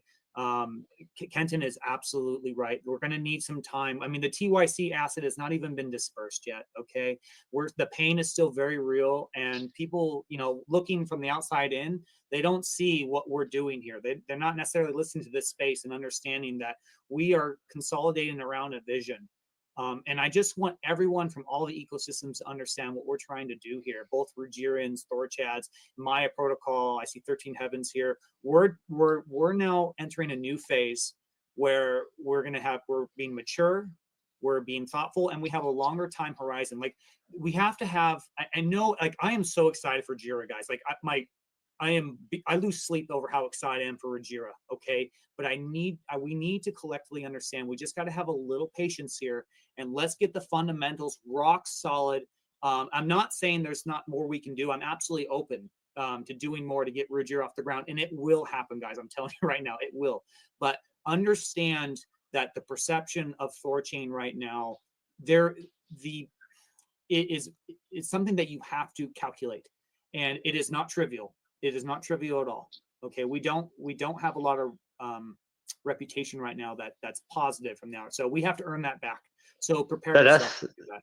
That's why, sorry to interrupt you, but that's like why I'm been fighting this whole remove the hard cap narrative, because I just feel like it's desperate. Like, you know, THORChain's been through so much. Well, also too, I mean, you really gotta, as an insider, we understand the story, right? But let's just step out. Let's pretend we're outsiders and we only know the superficial story. Like, okay, THORChain just defaulted on debt. It just blew up. JP deleted his tweets, deleted his Discord account, and now he wants to get rid of the hard cap. And it's like, is this a rug pull? Like, what is going on here? Like, it's a very, very bad look. So I don't, like, you know, again, the Patriot, you're right. I want Rujira. I want app layer. Trust me, I see the potential. I get it. But you know, I think we can afford to be. We have to be delicate here. You know, we don't have much reputation to, you know, to hold on to here, right? And if we just outright get rid of the hard cap just because we want to try and pump the price, it could backfire. I don't mean by being stolen. I just mean by perception and reality. You know, marketing. But so all that being said, like, I am open to relaxing the cap, and I get it. You know, make room for Rujira. We get more trading volume that pumps up the RUNE price. Then security gets back to where it was before. I understand that. That makes sense to me. I'm okay with that. My overall issue is just completely removing the hard cap unlimited. I think that's when we get into problems. If we're like $1 RUNE for $2 of crypto, I'm sure it's fine, especially right now, like with our existing node operator set. I'm not worried about it. It's the medium to long term that worries me. And because what'll happen is everything's fine now, and we'll just leave it, and then several years from now is when it all falls apart. And to kind of add to Boone and Patriot, what you're saying, like, you know, why a lot of us are still here. We're in it for the tech. You know, we want to change the world and build something that's amazing and helps people. I don't want to build something that just ends up destroying a bunch of capital several years from now, 10 years from now. And maybe I decide to leave THORChain for whatever reason. Maybe we all do. You know, we leave our legacy, we want to hand over to the next people that inherit it. We want it to be good, right? We don't want them inheriting a mess. So, you know, we're building for the long term here. And so somebody's got a lot of background noise on their mic. I don't know. Dante, okay, thank you, Dante. Hey, we Hey, have a new speaker, Kwasu. I just approved him to be a speaker. So let's hear from him. He is a really incredible community members and also a moderator on the Dev Discord. So Kwasu, over to you. Hi, Gene. 大家好. I wanted to address a couple things from what I've been hearing. I've only been here for maybe 30 minutes or so. Anytime I see community or KOV folks or even OG devs propose changes in combination with existing changes that are going on, I become very reluctant to accept those changes, only because I think THORChain historically has made bad decisions with regards to certain economic choices because they try to do too many things in a short period of time. I think if anything we've learned from THORFi and that whole debacle is that, and trying to recover from it, is we should go very slowly, one thing at a time. And I know that Alex from Maya feels the same way. Like, let's make one change and kind of look at the economic data over, say, a month or maybe longer, and I would prefer longer, and see if things are working how they should be, and then go on to the next change. So I don't like the idea of just sort of nuking the cap at the same time as all the other things that are going on. I don't think that's a good idea. The other two things I wanted to cover were the proposal or the mention of possibly taking the reserve and somehow using that to help with the situation at all. I don't think you can do that. And even if you could, I can guarantee you 9 Realms isn't going to go for it. They've been very, very adamant historically about that you do not touch the reserve. And we can talk about that in more detail if you want, but that's a big no-no. The last point is with regards to, like, we talked about that in the context of burning. So to me, burning is separate from the reserve. So if we were talking about burning Rune solely for the goal of doing a price bump, I would be strongly against that, because that is not organic growth. Anybody with 2 eyes would see that and go, yeah, why would the price just jump like that? Well, because they burnt a bunch of Rune. Well, that's not going to last. And so it's not organic growth. So I don't think I don't think that the community is dumb enough to believe that would, like, oh, people are now interested. No, we just did a thing where we burned 25%. So I would go against that. Not to be a downer, but I would rather have organic growth and things that are, slow and steady. Also, one of the reasons why I'm big on the whole rune bonding thing going on right now. But Kenton and others brought up some good points about the whole security aspect of THORChain, and how would it be possible to get a certain number of nodes where you have control over, if enough of them are in one single vault where you could actually steal funds. That's scary. But don't talk like that, Kenton. Yeah, well, no, but we have to, right? This is We what have to. like, this is what frustrated me with THORFi is, like, everyone just avoided the edge cases, didn't want to talk about it, or glossed over it. And it's like, no, just because we hone in and talk about an edge case doesn't mean it's going to happen, right? But we have to think about it and address it. But I want to add to some of your points. So yeah, burning the reserve. Put it this way: the reserve is only like 20% of the total Rune supply. So in theory, if it did have an impact on the price, the Rune price would only go up like 20%. Like, it wouldn't really have that much of an impact. And then on burning revenue, the buy pressure on Rune, this drives up the price, is already happening when the revenue is generated. If you then go burn those tokens, there's no additional buy pressure. You're just removing those tokens out of supply and preventing them from being sold in the future. So I do like the idea of a burn, and I do like the idea of the deflationary supply, but it's like it's going to have a more medium to long-term effect on the price. It's not going to have any immediate short-term effect. So if we reduce the circulating supply from 350 million down to 300 million over the next several years, that's great. That's 50 million rune taken away. That's not, you know, the rune price will definitely trade higher, but it'll take time. So I'm not in my mind, that revenue could probably be used for other purposes right now, as opposed to, like, 5% burn is great, you know, for the narrative, but I don't know about going to 50%. I think we can use that yield for other things that have more immediate impact on the price. Yeah, I see your point. I agree with that. I was looking at more from the perspective of decreasing the total capacity, and then people saying like, oh, the price would go up temporarily, and I would think, well, yeah, it will go up temporarily. That's going to give kind of a false belief that, like, oh, Rune is doing something, THORChain is doing something, you know, and I think would only be temporary. I think what people want to see is a slow, steady chart that increases over time, and that's hard to do right now with the negative, admittedly, with the negative sentiment that we have, particularly from the THORFi debacle.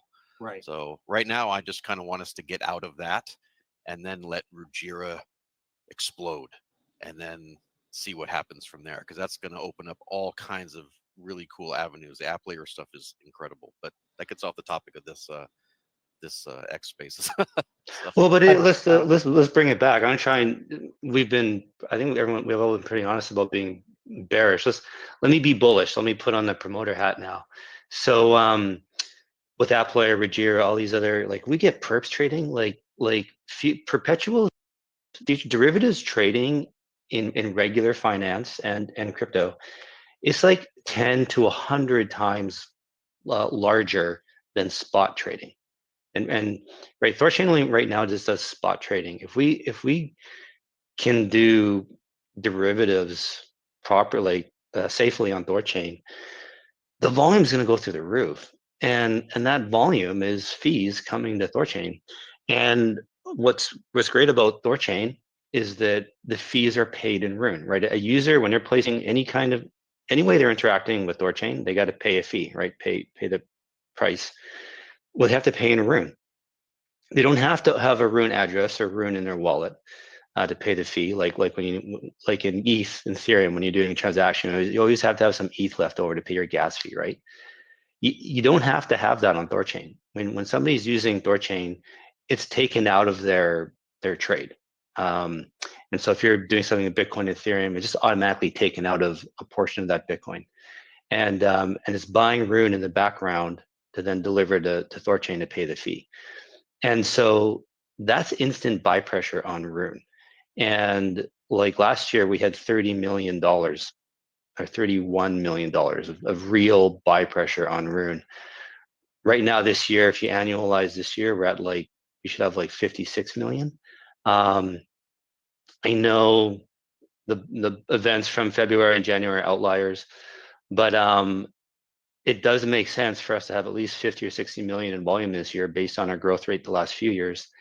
And then you add in app layer with all these, with perps and all these different other things, maybe we can get to 100 million in fees, 100 million in revenue alone. That's $100 million of buy pressure on Rune. Rune's market cap is 400 something. So that's basically 1 in 4 Rune are being bought in fees. Like, that is going to drive up the price. It's just time. Just have to wait for it. So for me, that's what keeps me bullish and keeps me going, is that we just keep delivering on adding features, adding new ways for people to trade, people to swap, keeping the revenue going up. It is going to drive up the Rune price. It is inevitable. Yeah, I mean, if I could just add to what Kenton is saying, is I think there are so many things to be bullish about, right?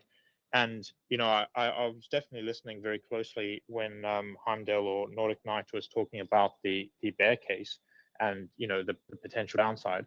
But for me, I do believe that THORChain is a 0 to 1 innovation, right? I think it's an incredible product, and I think it's simply a case of stepping through the delivery of all these amazing features that are literally on the cusp of being delivered, We just need to step through that slowly, carefully, and if we land those, I just see RUNE exploding and going back to, in my opinion, its rightful place, and that's what caused me to double down and become more involved in the protocol. And not only that is, just things like the space, right? Hearing Kenton, Patriot, people who are also concerned about the narrative, right? We've Nordic Knight mentioned the narrative, Koitsu mentioned the narrative. I think it's really awesome to hear as well, because I think for a long time, the stance of THORChain was, we'll just deliver amazing tech and that will be enough. And it also really, heartens me to hear that, people, we are considering what the perspective is in the community, in the crypto space as well, which I think is really important for us for long-term growth. Boone has his hand up. Yes, and real quick, Boone, I just want to say, guys, please share the space. If you're listening to this recording or live, does not matter. Share the space. It's very important conversations happening up here. We need to maximize the amount of people that hear this, because we have perceptions to change. In order to do that, people have to hear the damn thing. So please share the space. Boone, go right ahead. I wanted to, this might be a bit of a tangent, but something that Koitsu brought up and Slambammer was talking about it as well, but I haven't really heard too much in the community as far as Rujira goes, talking about various use case, like various platforms, like Perps, I think is great, but like an AMM, or not, sorry, not an AMM, a money market like Aave, and then basically, I'm going to call it asset efficiency, is in terms of how much yield is a given use case of a secured asset earning for both Rujira and then THORChain. And so, like, if you just pull up Aave, wrapped BTC, if you supply it, you're earning 3 bips of yield. And it has $3.4 billion of wrapped BTC supplied. And so if THORChain is getting paid half of that, then it is an incredibly inefficient use of the security budget if you're earning 1.5 bips of yield. But trade assets, as a contra example, are very active and efficient and earn a lot of yield per unit of security budget used up. And I think even if we relax the cap to say 1-to-1 ratio, that something like a money market could easily absorb whatever the cap is. And so I would just like to see a conversation arise around the various use cases of Rujira, like order versus perps versus a money market versus liquidation engine, whatever, and how I forget, like the velocity of money of those assets are. And perhaps while we're under tighter budgetary concerns, that we prioritize the high velocity use of assets over low velocity ones like a money market. Yeah, I think that's definitely a concern. And one thing I don't fully understand, and maybe someone can correct me here, is I don't understand how the incentive pendulum is supposed to function, in a way that helps the LPs if it's constantly at the cap. I think we need to revisit that. Okay, Conrad, I know you have your hand up, but 13 Heavens came up, and I don't think he's spoken yet. So I'm going to give 13 Heavens the ability to speak, and then Conrad, you're next. And then, guys, since we have 12 speakers now, if you want to speak, please raise your hand, and we're going to go in order here the best we can. Okay, go ahead, 13 Heavens. Sorry, before 13 Heavens say anything. So I just want to say good night to everybody and have a good day. I'm going to drop now. Sorry. Thank you, dear. Thank you for always. Thanks, Jane. Good night. Thank you. Thanks. Goodbye. Bye, James. Hey guys, love seeing these spaces more often. They're really fun to participate in and to listen to. Yeah, THORChain's going through a bit of a rough time right now. I see that. There's a lot of focus on price, which makes a lot of sense. It ties into the security budget. It ties into the sentiment. It ties really into everything. And I just wanted to bring attention to RUNE being this, or THORChain being this like huge web of projects that really are all THORChain. Like Multisig is a great example. Maya Protocol is another. I think there should be more of a focus on because like THORChain, unfortunately, Rune, the asset, has a bit of a black eye right now. Supporting Rune is very, very important, but the tides rising will rise all ships, including the Rune asset.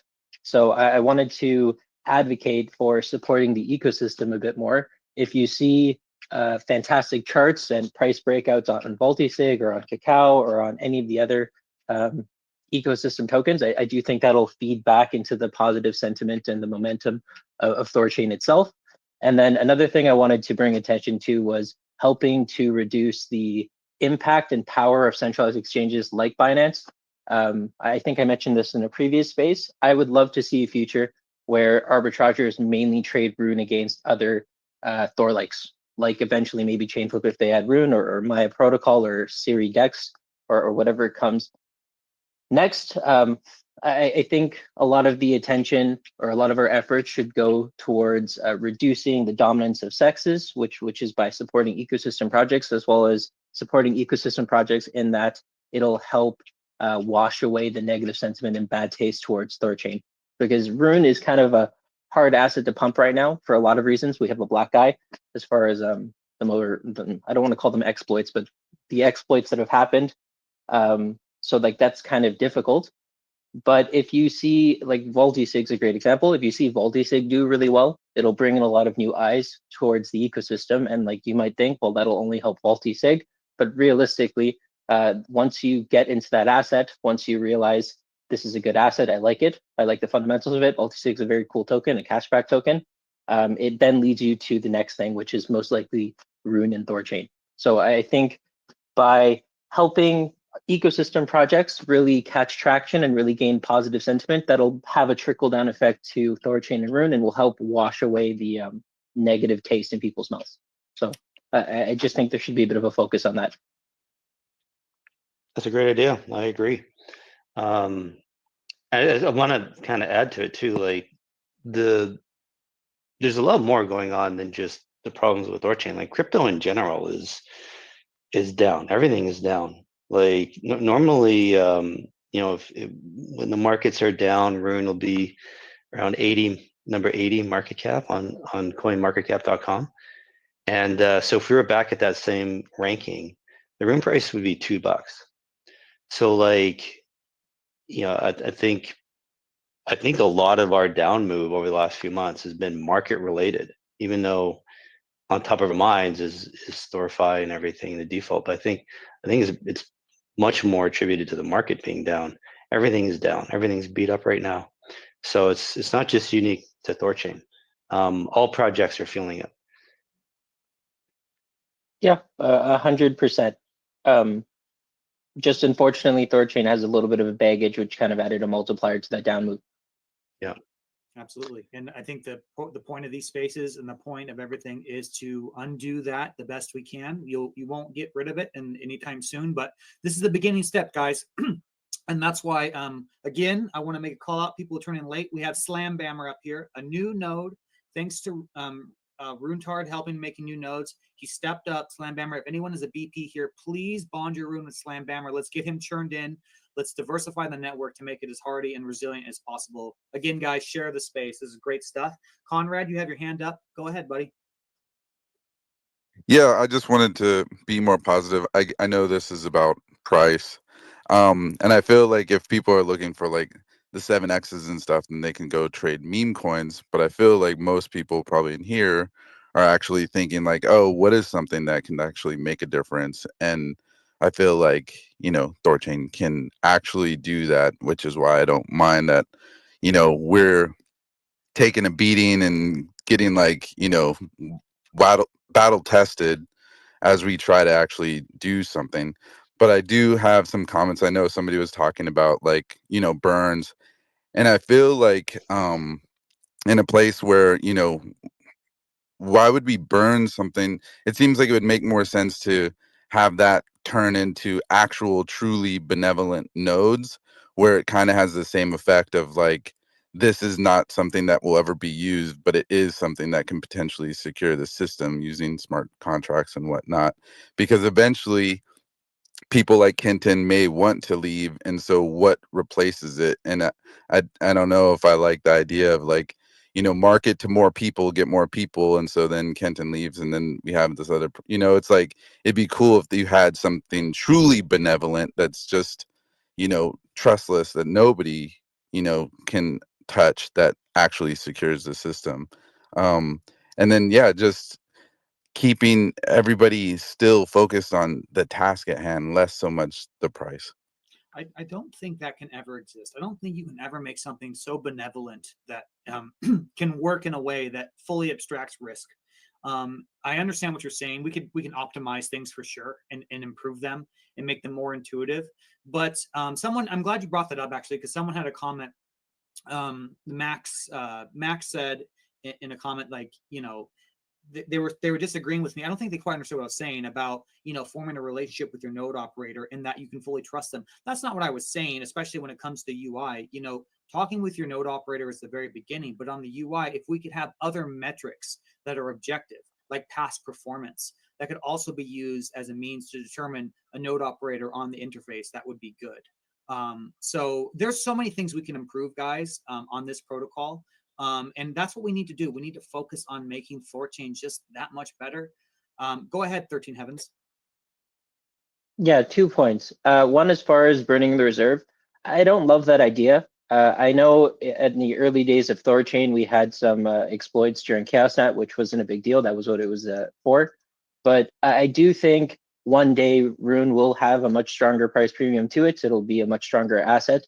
And when that day comes, I do think the reserve is there to either accelerate growth or to bail us out of an hopefully small exploits or error here or there. So I do think keeping that reserve where it is like a very good thing. It's not circulating, it's not hurting the price, and I really don't think a burn would do anything. And then second, I think I brought this up to JP a while back, and I'm sure other people have as well. Rujira is going to be launching soon. I kind of love the idea of making Rujira a bondable asset, right? THORChain has a bit of a black eye right now. We could see a very nice price premium on Rujira one day, especially if it gets a lot of traction. I think it's just as valid of an asset as Rune, and it could be used to raise the bonds and raise the security budget quite a bit. If Rujira attains a market cap similar to Rune right now, that opens up another $300-400 million that could potentially be used to secure the network. So I don't think I've heard anyone mention that on one of these spaces so far, and I will keep bugging JP about it. But I do like the idea of having Rujira used to secure THORChain as well, because once it's tied in, or like once it's tied into all the liquidity pools, in my opinion anyways, I think it's just as valid. I think that's a good idea. Like I've been saying TCY, we should be able to bond it. And like, so the arguments against doing that is that like Rujira, TCY, any other token is going to trade independently of the pools. So basically, you could have situations where, say, Rujira and TCY go down in price, and that reduces the bond, and then we get back to undersecured, right? And in my mind, I'm like, well, rather than fart around with just removing the hard caps, let's at least make an attempt, right? Have TCY, have Rujira, have those other tokens that they should be correlated. I would assume they're going to be highly correlated to the Rune price. At least use those for security. And if the external assets, sorry, if the security, if the dollar value of the bonded security does drop below the value of the external assets, I don't think there's any reason to panic or worry about that. Like that, I guess it's going to happen in normal market forces. I think the bigger issue is just kind of opening it wide open and letting it get really out of hand. So I like that idea. I think it's interesting. Just very briefly. To take it. Go ahead. Sorry, I was just going to say very briefly, we'd need to consider carefully how that's done. Just, if we say that something like TCY or Rujira had additional benefits other than being able to secure the network, they might become a preferential token to Rune, and then we'd see Rune price collapse in favor of people securing the network with another token. So there's quite a few things to consider there. I was thinking the same thing. If you were to use the Rujira as a bond, would it make sense only to make that bonded security on the Rajira side support Rajira assets? I don't think it would make sense to have the Rajira bond be able to, you know, to be measured like LP units or something. I don't know. There's a lot of angles there. It's an interesting idea. I gotta think about it more. We have two speakers. Maybe that's how you scale secured assets. If there are assets being used in Rajira, maybe it's Rajira tokens that bond them. Something like that. I don't know. I also really like the idea of using secured assets as a bond, even like maybe just a select few, Bitcoin and stablecoin. But if we're talking about just securing your Rajira network, but I think this is valid towards the THORChain network as well. I know some people are worried it might hurt Rune price. I don't believe it will, but there's a lot to say about how much people trust UST, USDC, and Bitcoin. So, like even potentially bonding a secured asset or trade asset. I know they're functionally very similar. I had that exact idea, and I discussed it with Alex briefly. I think the view there is that the bonding to nodes is meant to keep them honest, right? And in the sense of if you are bonding, and the idea is if you bond an asset to a node that is immediately exogenous, that weakens the security rather than strengthens it. How would the fee structure work if you are bonding assets on the Rajira side and there's swap volume on THORChain? How does it correlate? Like, are you capturing just the 50% side on the Rajira side? Like, I'm trying to figure out how this works. You could do it either way, but I don't know how everyone here feels about this, but I do think a THORChain was always meant to disappear into the background. It was always meant to be a piece of infrastructure that you didn't even know was there. And it wasn't like that to begin with, because like obviously it was front and center. But later on, I don't think that's going to be the case, especially with the app layer coming out. And like I can imagine a future where 90%, pretty much almost all of the THORChain trading volume is going through app layer, and base layer is mostly there to provide the liquidity and for arbitrageurs to kind of do their thing. So in my view, one day app layer will host the majority of the volume, and that's not a bad thing, since half the fees, or maybe we can restructure it later, but at least half the fees are going to the THORChain base layer. Yeah, interesting. It's a really interesting idea. I'm gonna have to think about that more. We have two speakers. I don't think they've spoken yet, and I apologize if I'm wrong. We had Eric who joined. I think THORMAX hasn't had a chance to say anything. So THORMAX, I'm gonna start with you. Go ahead and fire off. Hey, yeah, just wanted to bring up a point that hasn't been discussed yet and seems like it would be very relevant to price, although perhaps it's not. The fact that we've ended emissions coming from THORFi and also, cut the emissions that were, diluting the price as far as block rewards and whatnot, it seems like that change in the tokenomics, in a sense, makes Rune a new coin, and that a lot of the old chart data may not be as relevant now. And you would think, I expected that this would, slowly bump up the price, and it hasn't yet. So, I don't have any real data as to why that, wouldn't necessarily push the price up. But I'm wondering if anybody that analyzes this stuff in more depth than I ever think about it has some insight onto the effects of cutting that dilution out and what we ought to be seeing. Is there a certain overburden out there that we need to burn through first? Or is it really just on the order of magnitude of relatively irrelevant move? I think it's just like eating healthy. Like if you're overweight and say you're 100 pounds overweight and you want to lose it, it's going to happen in a month. It's going to take, if you do it properly and healthily, it's going to take a couple of years probably. So just like the dilution from the block rewards, like I think it was weighing on the price about 20% a year. We just ended them like 6 weeks ago. So like give it a year or two, and it might only help bump the price up 10 or 20% each year. Right? It's not going to be a huge noticeable effect. It's a cumulative longer term effect. Mm-hmm.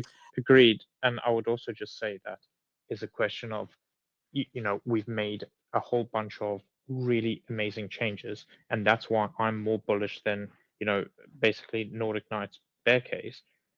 We have made a whole bunch of amazing changes, but it takes time for the sentiment to shift. and that's why I'm all for carefully stepping through delivery of all these incredible features that will definitely shift the sentiment, but we just need to nail the execution. I agree. And Shapeshift intern, I'm sorry, you didn't speak either. We'll go after you after Eric. Okay. This is a great point you brought up, THORMax. I'd be interested in the Nordic Knight's opinion on that, but I'm going to go ahead and give Eric a chance to speak. Or no, go ahead, Nordic Knight, if you want to raise your hand, and then Eric will go to you. Yeah, but my opinion on that, that's of course you know, the sentiment has to change. But the thing is, like, what most people, especially I guess THORChads who are not particularly traders and stuff, are overlooking is that charts are being watched by a lot of people with a lot of money.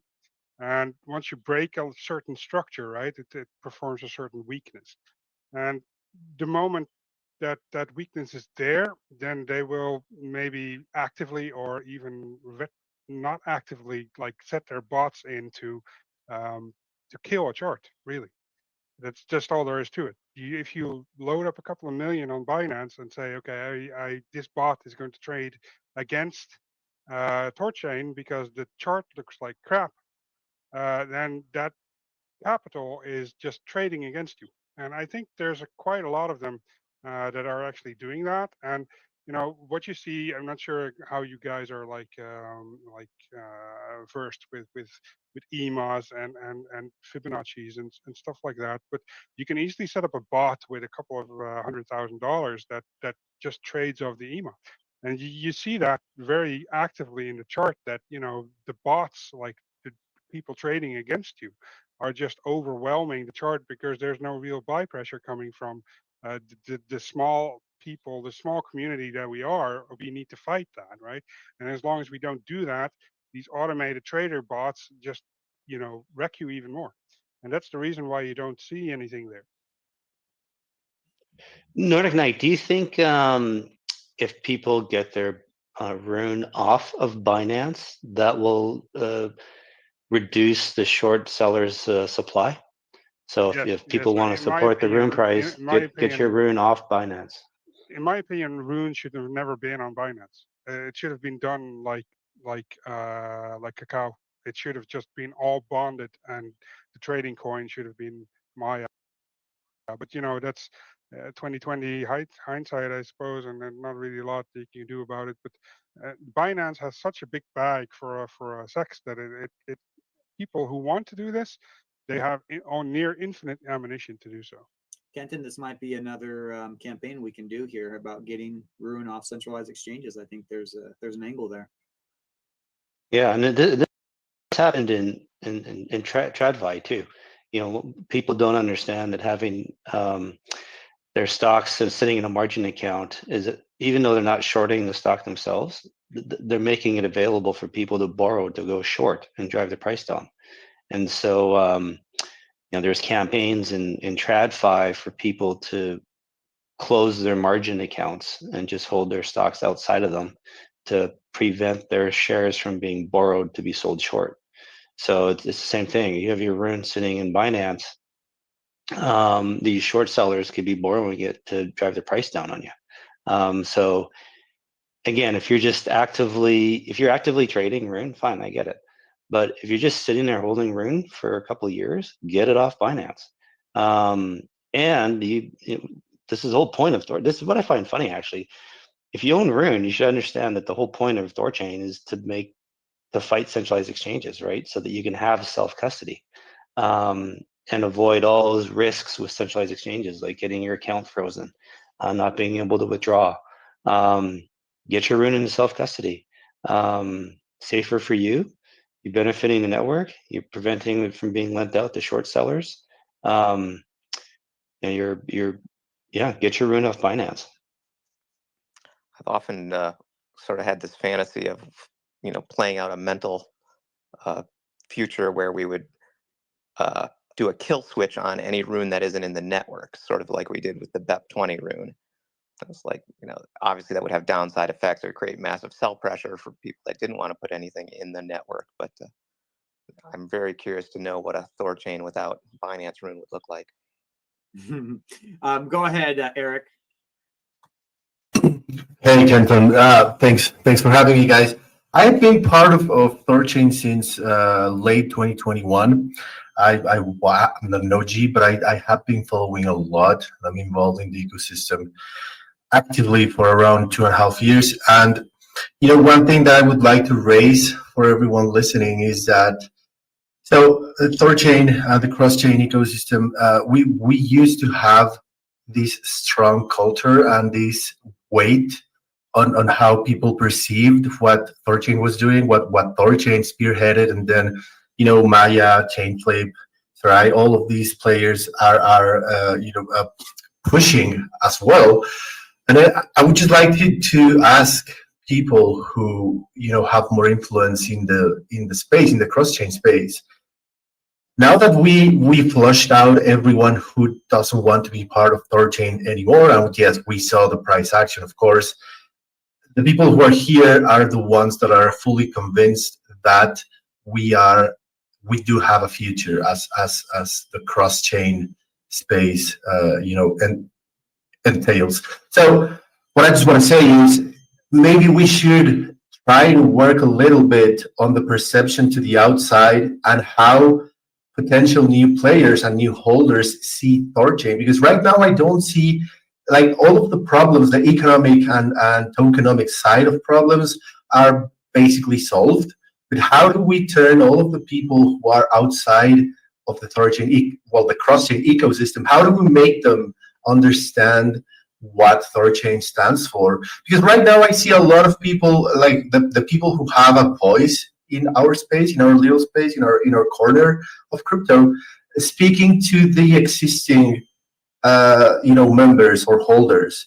I don't see a lot of hard shields, so to speak, to people outside. And the ones who are like the posts who go viral and the people who will go viral, there's a perception there that THORChain enables things that we are not. We should focus on what THORChain does and Maya, Chainflip, etc. What we do for the space and not what we are not. And stop fighting all of the FUD, because there's a lot of money involved. And I know for a fact that there's many people who want to see THORChain fail because they have other interests in the space. So for those who have a voice, maybe we should start pivoting into getting new members in the community. Not like I think that the issues where we had an exodus are over, but I don't see the pivot to bringing new players to the THORChain space, and maybe that's where we're lacking. So 2 or 3 spaces ago, I forget who brought it up, but someone talked about how they expressed a strong interest in trying to market more of THORChain, to kind of bring it more to the masses so that they know like what's offered. I forget the fellow's name that brought it up, but I distinctly remember that being discussed. It was me. It's Kenton, yeah. Yeah. So, well, not just you, Kenton. There was another guy that came in later. I don't remember his name, but saying essentially the same thing. Well, so I agree with the sentiment. Like, we're gonna basically almost like rebrand THORChain in a sense. Maybe change the narrative. Get positive, get new eyes, new people. I agree with all that. But in my opinion, the best way to do that is getting the RUNE price up. That changes, the RUNE price will change. That's ultimately what will change people's perception. So how do we do that? We need users. So the marketing that I want to focus on and try and get done is get new users, get volume on THORChain, because I think it's much easier to convince somebody to open their Trust Wallet or Ledger and go place a Bitcoin swap than it is to explain THORChain, justify all the problems we had, why they're not problems anymore, and why they should buy RUNE. That is a much harder sell than somebody opening Ledger Live and placing a swap.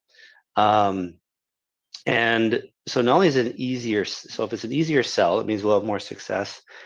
We get those users up, that volume up, that drives up the RUNE price. then we can take the strength in the RUNE price, the strength and the growth of users, the strength and the growth of volume, and we can take that to our new audience. Say, hey, listen, this is what THORChain is doing. THORChain is delivering. This is happening. Yeah, we've had problems. They're in the past, but we're getting past them, and we have real data to show you, real results. And look at this trend, this growth, whatever, project that into the future, and you should buy RUNE. So, because if we do it the other way, we go get this new investors, this new audience, everybody excited about THORChain, and our volumes are sideways, the user growth is sideways, then nothing is growing, like the metrics aren't changing, those people will leave. They'll get tired. Maybe they'll stick around for a year or two, but they won't see any results. They won't see anything happening, and they'll just go. And so all that effort, all that energy to get them in will be for nothing. Whereas we spend that energy and effort on getting new users, they should be users for life. In my opinion, if you trade on THORChain once, you know about it, you understand it, it should automatically click while you're using it versus using a SEX, and they'll place more than one trade. So in my mind, that's what we need to focus on, getting those new users. And so how do we do that? Again, this is my opinion. I don't think Trust Wallet and Ledger and the rest, they're doing a good job at all of telling their users to swap Bitcoin inside their wallet. Like, they have this new feature, but nobody knows it exists, and no one's doing it. So for me, this has been what I've been most wrong about THORChain is the growth in users. Like, we're stuck at like tens of thousands of users per month. We should have 1 million users per month by now, based on all the wallets we're integrated in. In my opinion, that's our biggest problem, our biggest disconnect. We got to figure that out. We got to solve that. Why aren't there more of these users trading on THORChain? Because if we can't solve that, all these features and all this everything is really for nothing. We're building them for no audience. We got to get that audience engaged. I agree. This is a great point, guys, and that's something I'm really interested in doing. Real quick, guys, please share the space, whether you're listening live or the recording. Let's get some more people to hear this conversation. Boone's had his hand up for a while. We're going to go to Shapeshift first because he hadn't spoken yet, and then go to the Boone, and then let's try to respect the hand thing. Or maybe if it doesn't work, we can go to a free flow conversation. But go ahead, Shapeshift. Hey, thanks, guys. I'm rugged, so I'd rather actually defer to Boone. I'm going to take a lap. I did make a couple of written questions. I want to draw off of Kenton's metals experience and see if there's any applicable wisdom to share there. And I think educational outreach and building the community via Trust Wallet, via Ledger, via Phantom is the move, perhaps. And I'd like to actually touch base on a few different things. One being the paper markets. We need to remember fundamentally that the BEP rune was because Binance actually enabled THORChain to be incubated, and that's a crux between Binance enabling our developers to dev, and we're lucky enough to have a node operator here, which it doesn't matter what the devs do if the node operators don't vote something that the devs developed to be implemented. So thank you, Kenton, for all your efforts. And I think in the age of information, we should share information. I'm going to take a lap and defer to Boone. Thank you. Thank you for saying that, buddy. I just want to let you know, that was well said, but your mic is having issues. So maybe try switch mics or work on that. But thank you for that. I appreciate it. Thanks, Shapeshift. Go ahead, Boone. It's all on you, buddy. Sure. The conversation has moved on a little bit, but I want to. No worries. Yeah, we had, when you guys were talking about Binance, I mean, we like the whole design of THORChain requires external markets, though, right? I mean, to ARB, like we need a way for ARB to be able to close the loop.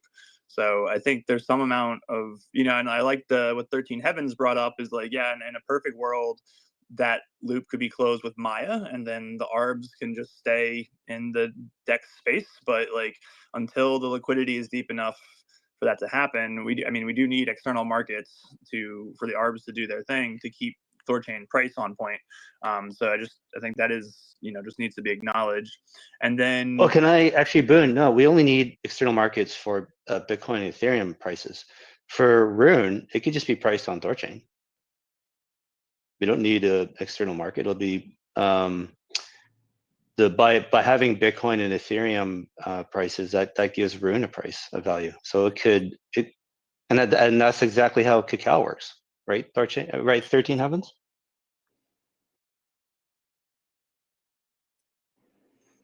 okay. Yeah, exactly. No, okay.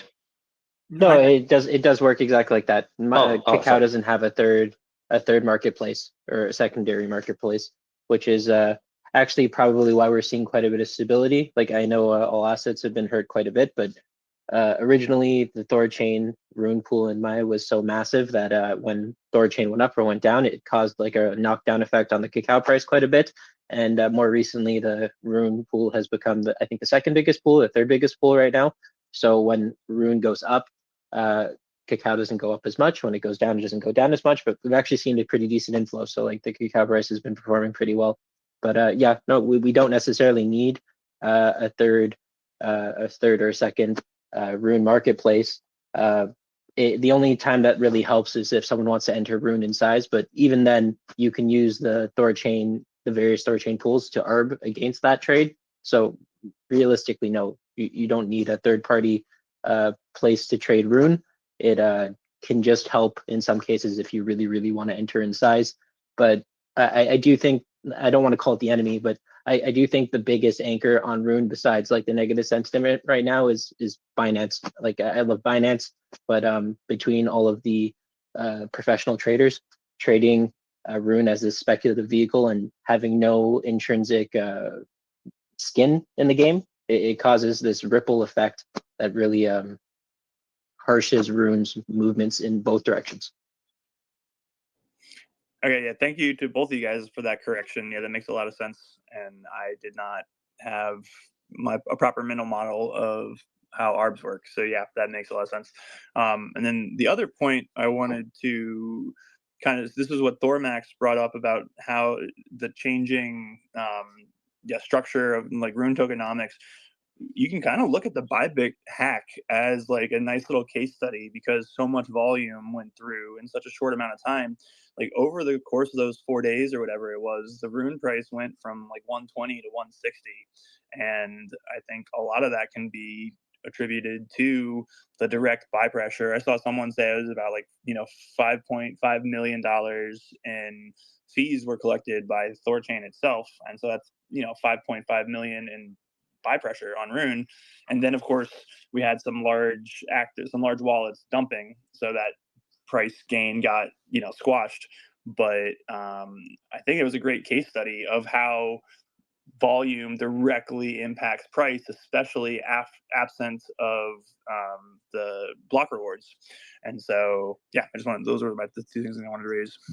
Boone, can maybe we can rephrase that? It is an unfortunate case study to prove that we don't want those kind of funds. We don't support that. No, yeah, none of us are. I know you're not. Yes. But just yeah. Yeah. We just want to make it clear for everybody listening, right? We don't want that kind of volume from those kind of actors on THORChain. But it's going to happen again, right? We can't stop it. Which actually opens up a whole new conversation we've talked about in the past. But yeah, we're not trying to solicit that kind of volume. And if you guys know, this community has already developed the solution to funds being exploited with multi-sig and other like technologies. So we're trying to make things better. But Kenton, Justin, we have a new speaker here. I'm gonna get you in a second. But Kenton, I think I really like what Boone said there though, because I think this perfectly illustrates that your idea of increasing, and this is a simple idea, but I mean, it is what it is. Your idea of increasing the amount of people on the interfaces like Trust Wallet, Ledger, and such to just increase their own users to use it, that is the solution. We just need more swap volume. I mean, imagine that. Such a simple and novel explanation, such a solution to do, right? So, guys, I really want people to rally behind what Kenton is saying here, because it's just a simple and clear narrative. It makes complete sense. We really should galvanize Trust Wallet, Ledger, and other interfaces to just get more users. I mean, if I'm Trust Wallet and only like, what was it, Kenton? Such a tiny percentage of the people are using their own interface to swap. And the amount of fees they've generated from that is alone, I mean, the parabolic growth that Trust Wallet by itself could enjoy from just trying to get its own users to swap, I mean, is truly phenomenal. Let me just check quick. So Trust Wallet says they have 200 million downloads, right? And I'm equating that to 200 million people. I get it. One person can have multiple downloads. We'll just keep it simple. There's only been 500,000 of those wallets have used THORChain. So what's 500,000 divided by 200 million is 100.25%. So like, in my opinion, that should be more like 1 or 2 or 3%. Like it should be. I'm not all 100% those users are gonna do it, but gosh, at least a few percent, like not a quarter.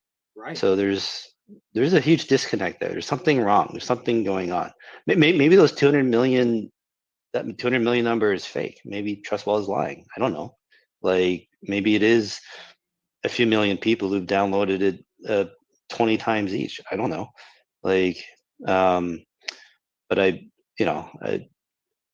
no one accused Trust Wallet of lying, and I don't think it's one person. Each user is downloading the wallet 20 times each. There's got to be, that number is probably between 100 million and 200 million, of actual people, right? So we got to break that. Right. I mean, if you just look at their X profile, I don't see, I mean, they talk about us occasionally, which is awesome, and I'm so thankful for that, but I don't see them push it as much. And so I think your instinct is correct. I think there's a lot of people who are just simply don't know that it's there. And if you had a 2 to 3% usage, I mean, that's a 10x right there, which seems very, very, very doable in my mind. Justin, you've joined the stage. Yeah, I would say 2 to 3% usage is very doable, very realistic. And I wanted to get on the stage to sort of rally behind what Kenton was saying about when we're talking about Rune price, it's about these partnerships with Trust Wallet and the others.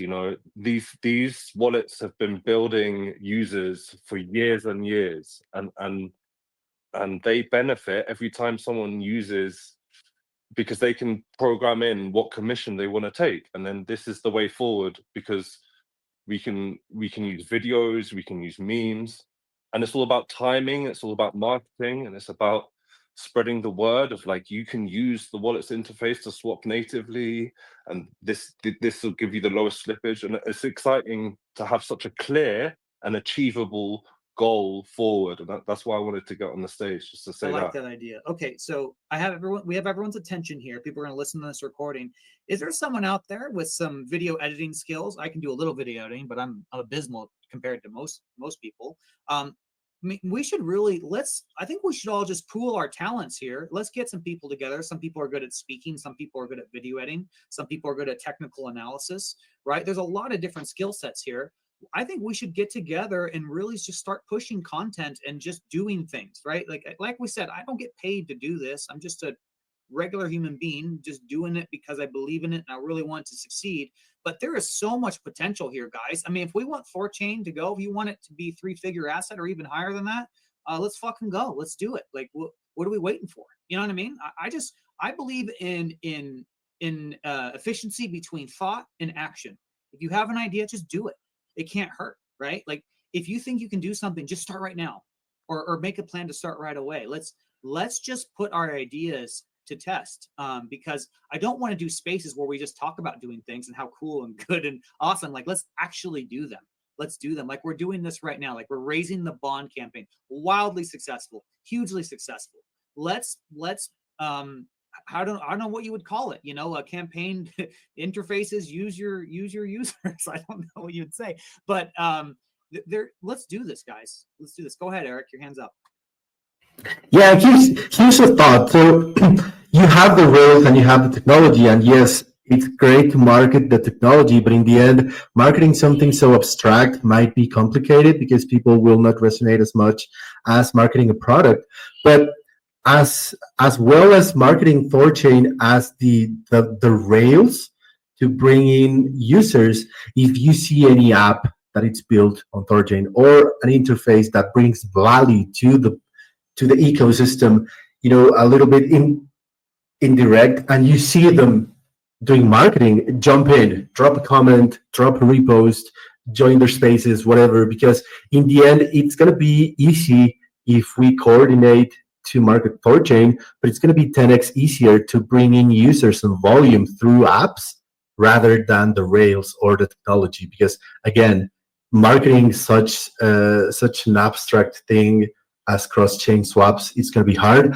Other than, let's just say, imagine that someone comes up with a game that uses THORChain in the backend, it's going to be so much easier to market that. So if you see any dApps that are promoting THORChain indirectly through their interface, also jump in on that, because I do believe that that's going to be the future for THORChain. Maybe not pushing the tech, but pushing the products that use the tech. Yeah, and I've been guilty of this myself in the past, where like we'll see something on Twitter where, I don't know, somebody's placing a swap and it gets held up or is an issue, and all the Thor chads jump in, like, use THORChain, use THORChain, use THORChain. Well, we should be saying use Trust Wallet, use Ledger, use THORSwap, use Thor Wallet, use AsgardX. We should be, whatever your favorite wallet front end is, tell people to use that. And right, because then indirectly they're using THORChain. If you just tell people to use THORChain, I'm like, well, where do I start? What, THORChain.com? Then what? Like, you really got to go through, jump over a lot of hurdles to figure out how to use it. Whereas if you just send them right to the front end, you're eliminating all that headache. And cool with THORSwap, you can have a referral link with them. Same with Thor Wallet, you can have a referral link. So if you tell somebody to use on your link, you get a kickback on their swap fees.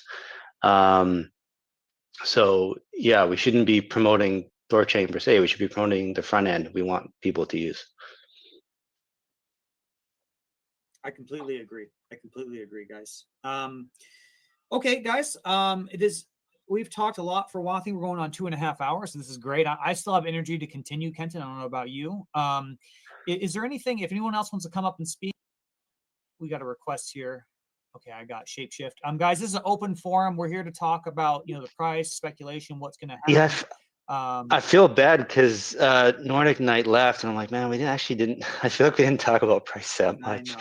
We kept getting sidetracked. Because I wanted to hear some more from him.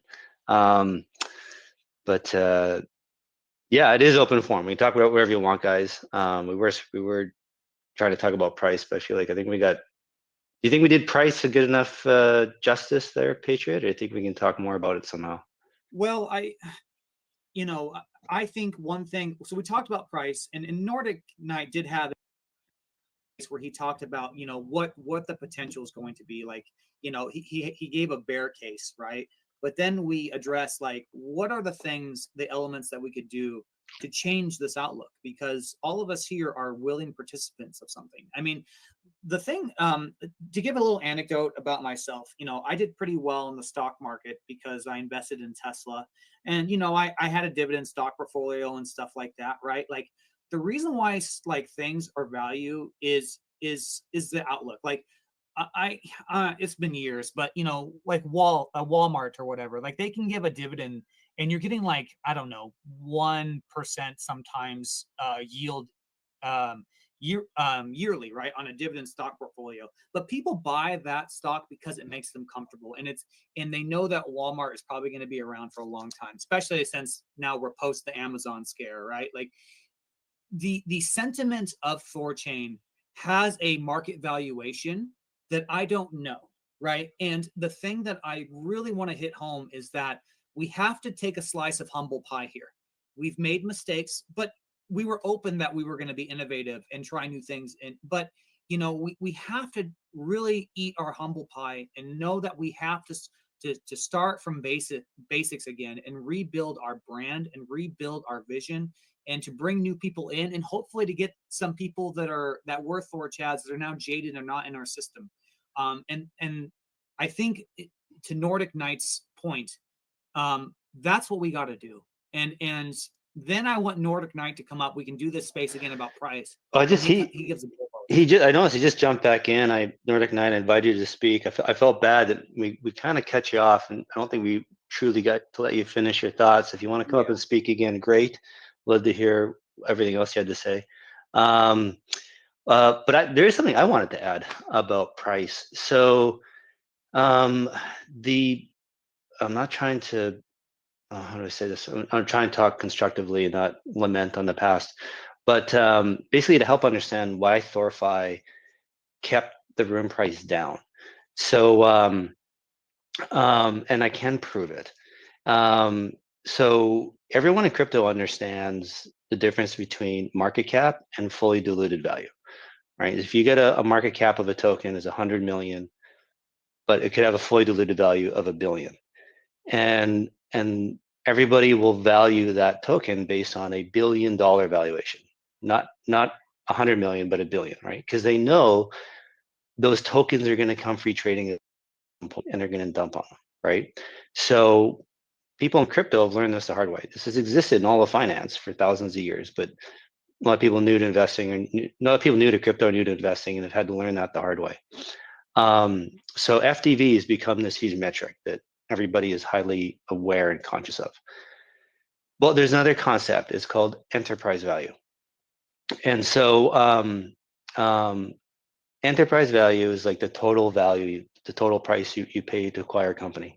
So with market cap and FDV, you're just looking at the tokens, the equity. If you want to, but all these tokens, all these cryptos had zero debt. So you never had to take into account its debt on the value of the company. But then there's THORChain. We got to do everything different, right? And so one thing we did differently is we had debt through THORFi. And so you have to add that debt on top of the FDV as well to get your total value of the company. And so just to help drive that point home, imagine you buy a restaurant. You buy it for 100 grand. But that restaurant also has $50,000 in debt, that business. Well, your total cost to buy that restaurant is 150 grand, right? You're buying it for 100 grand, but you're also inheriting that 50 grand debt. So to truly own that business outright, you'd have to pony up another 50 grand to cover off and pay the debt to own it 100%. So the true cost to own that restaurant is 150 grand. That's its enterprise value. 100 grand for the equity, 50 grand for the debt equals 150 grand enterprise value. So with THORChain, when we had THORFi, we had let's call it 350 million in circulating tokens, and then 500 million was our max supply, was our FDV. But we have like this debt, this variable debt weighing on top of THORChain. So that, like, it couldn't trade, it kept the weight on the price because of that variable debt. And that variable enterprise value. So, but that's gone now, right? That's not there anymore, right? That was the whole point of defaulting on THORFi and getting rid of the minting rune side of things, is we got rid of that debt. We got rid of that variable debt. So that's no longer there, which makes THORChain essentially cheaper, much cheaper today than it was a year ago. So yeah, I just want to bring that up because I think a lot of people don't understand how much the debt weighs on the price. It's simpler now as well. Like there's less calculations you have to make to sort of think about its value, its cheapness. Yeah, exactly. The cognitive burden has gone down tremendously by simplifying Not simplifying necessarily in a good way, but it is what it is. This is where we're at. So I totally agree. The Nordic Knight, you're back up. Welcome. We want to give you another chance if you wanted to say some more, because we did formally invite you up here, and you are one of the lead figures when it comes to discussing price. Well, thanks for that. Yeah, sorry, I had some technical issues. I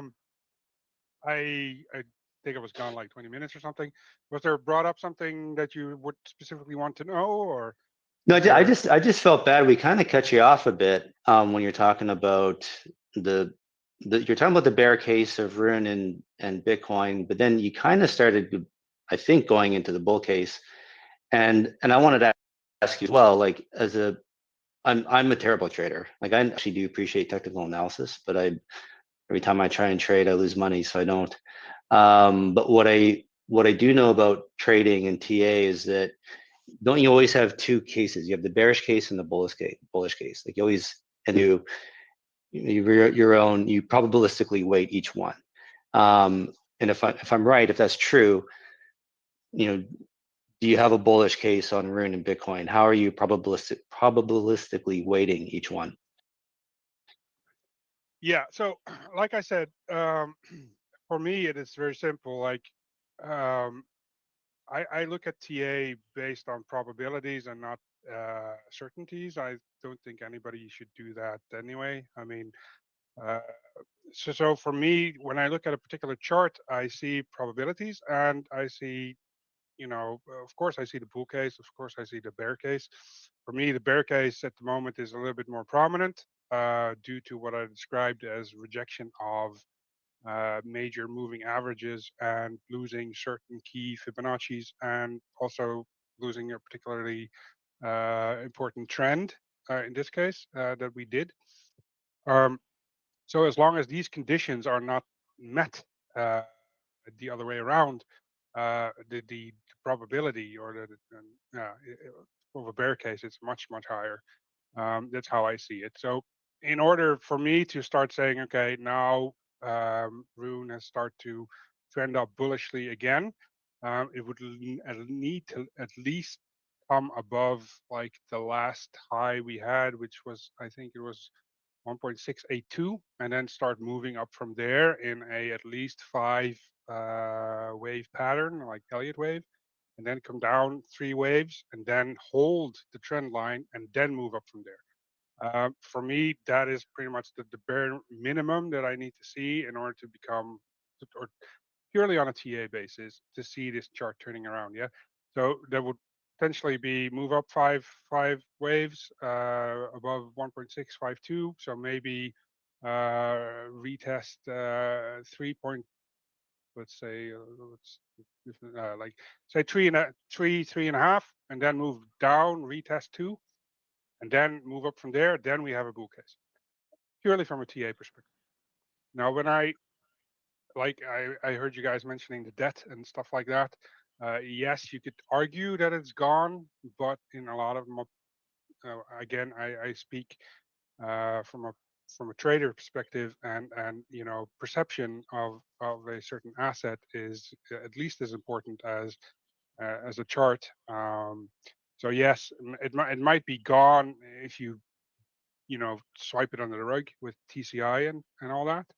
But it's still very much there in the mind of the people, not to mention that the TCI will forever take 10% of the protocol's revenue.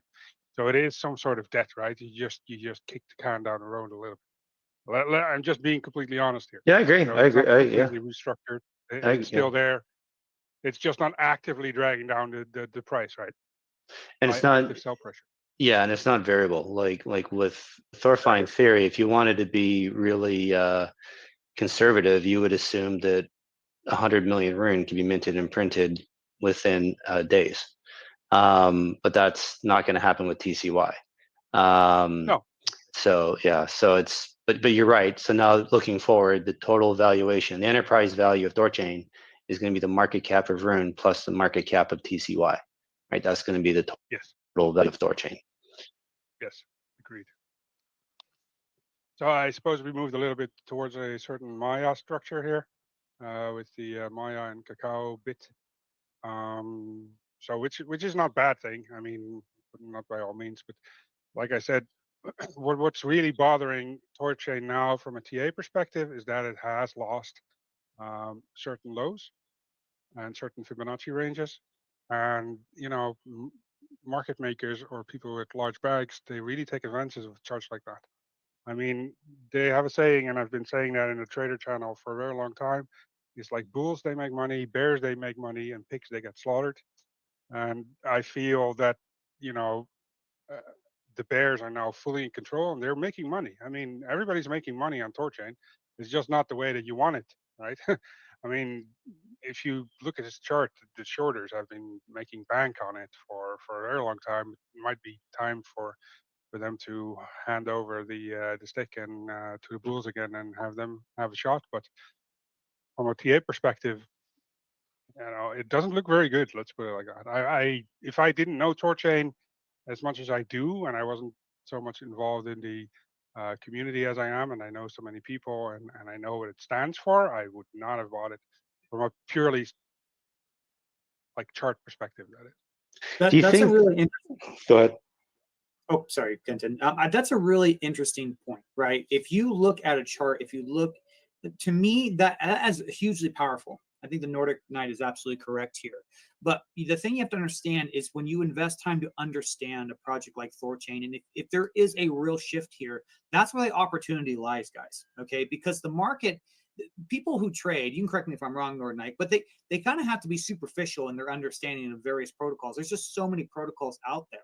Right? It's hard to have a deep understanding of the fundamentals and the changes within every single protocol, within every single short, with every single long that you make. You're sort of, when you're looking at a chart, you can use, I think, math and various principles to try to determine what's going to happen. But at a certain point, that is a little superficial in the sense that you're not really seeing the bones, the meat and the potatoes, so to speak, of what's going on. So the thing that I find interesting is the Nordic Knight, I think, has an extremely good ability to understand the wider perception of what people think of THORChain, and to us, that's very useful information, guys.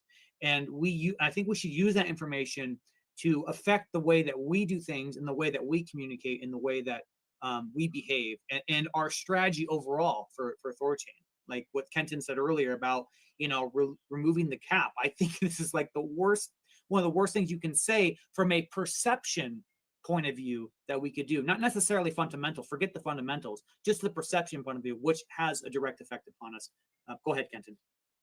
I was just going to ask Nordic Knight, do you think these short sellers, like they're doing this with all tokens, or is it unique to Rune in that they have, because of THORChain's design, it's its own DEX, it's got this huge pool of Rune in the liquidity pools, that the short sellers, they know they can't get squeezed, so they've got this like huge pool they can always buy from the cover, and so that gives them more firepower, so to speak, and they can play games. I don't know if that makes sense or not. I'm just thinking on the fly. Oh yeah, sure. It's like if you look at the funding rate, like I think it was Bybit, it was minus 0.5, and on Binance was minus 0.3, which is normally, it's like 0.5 is extreme. You would never see that unless it's like the complete bottom of a bear market. Otherwise, like, and 0.3 is also not very. So the funding, I'm not sure. Do you know what funding rate is? Let's just. Well, let's explain that. Yeah, so funding, if you play with leverage, or you short or you long, you pretty much borrow from the exchange, right? So if you say like you have $1,000 that you want to short with, then for every 8 hours, which is a cycle, the funding rate depends or determines how much interest you pay, right? So if you would now actually go long Rune on Binance for say with let's say $1,000, for every 8-hour cycle that the funding is negative, it means that the shorts are paying the longs, right? So you as a shorter would have to pay 0. Or like 3% interest, right? Or 0.03% interest, and you would get that as you would long, right? So it is not cheap. It is not free to short. That's what I'm to say. It's also not free to long if in a bullet market. But in this case, the shorts are paying the longs, and that could depend normally. That would be a wipe because the short, there's so many shorts that they could be squeezed like a lot, and then you would get like a short squeeze really. So yeah, it is possible, but the problem is, and I repeat that again, there really haven't been any high spike volume buys on Rune, right? So the most positive volume that I see when I analyze the chart is pretty much like, okay, now we've hit a major support, and then you see people closing their shorts, which is pretty much akin to going long because you close your and then you have to buy it back, right? So, but they buy in profit, or they sell in profit because they went short, and now they have to give it back. So you see the price go up a little bit like that. There hasn't been any indication that bulls are actually actively buying with large clips, as opposed to where you see that the bears are actually selling with high volume. So the volume profile, what we see here, is still quite bearish.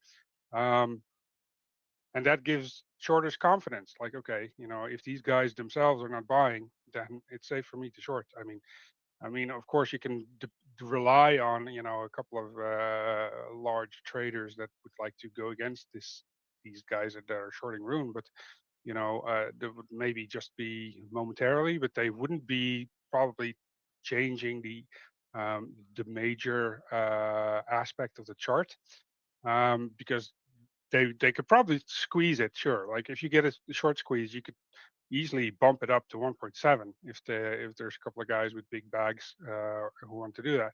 But going above 1.7, or in this case, or let's say 1.7, would mean that the chart itself would, change character, and that takes a lot of guts to do that if they don't know that people are backing them up.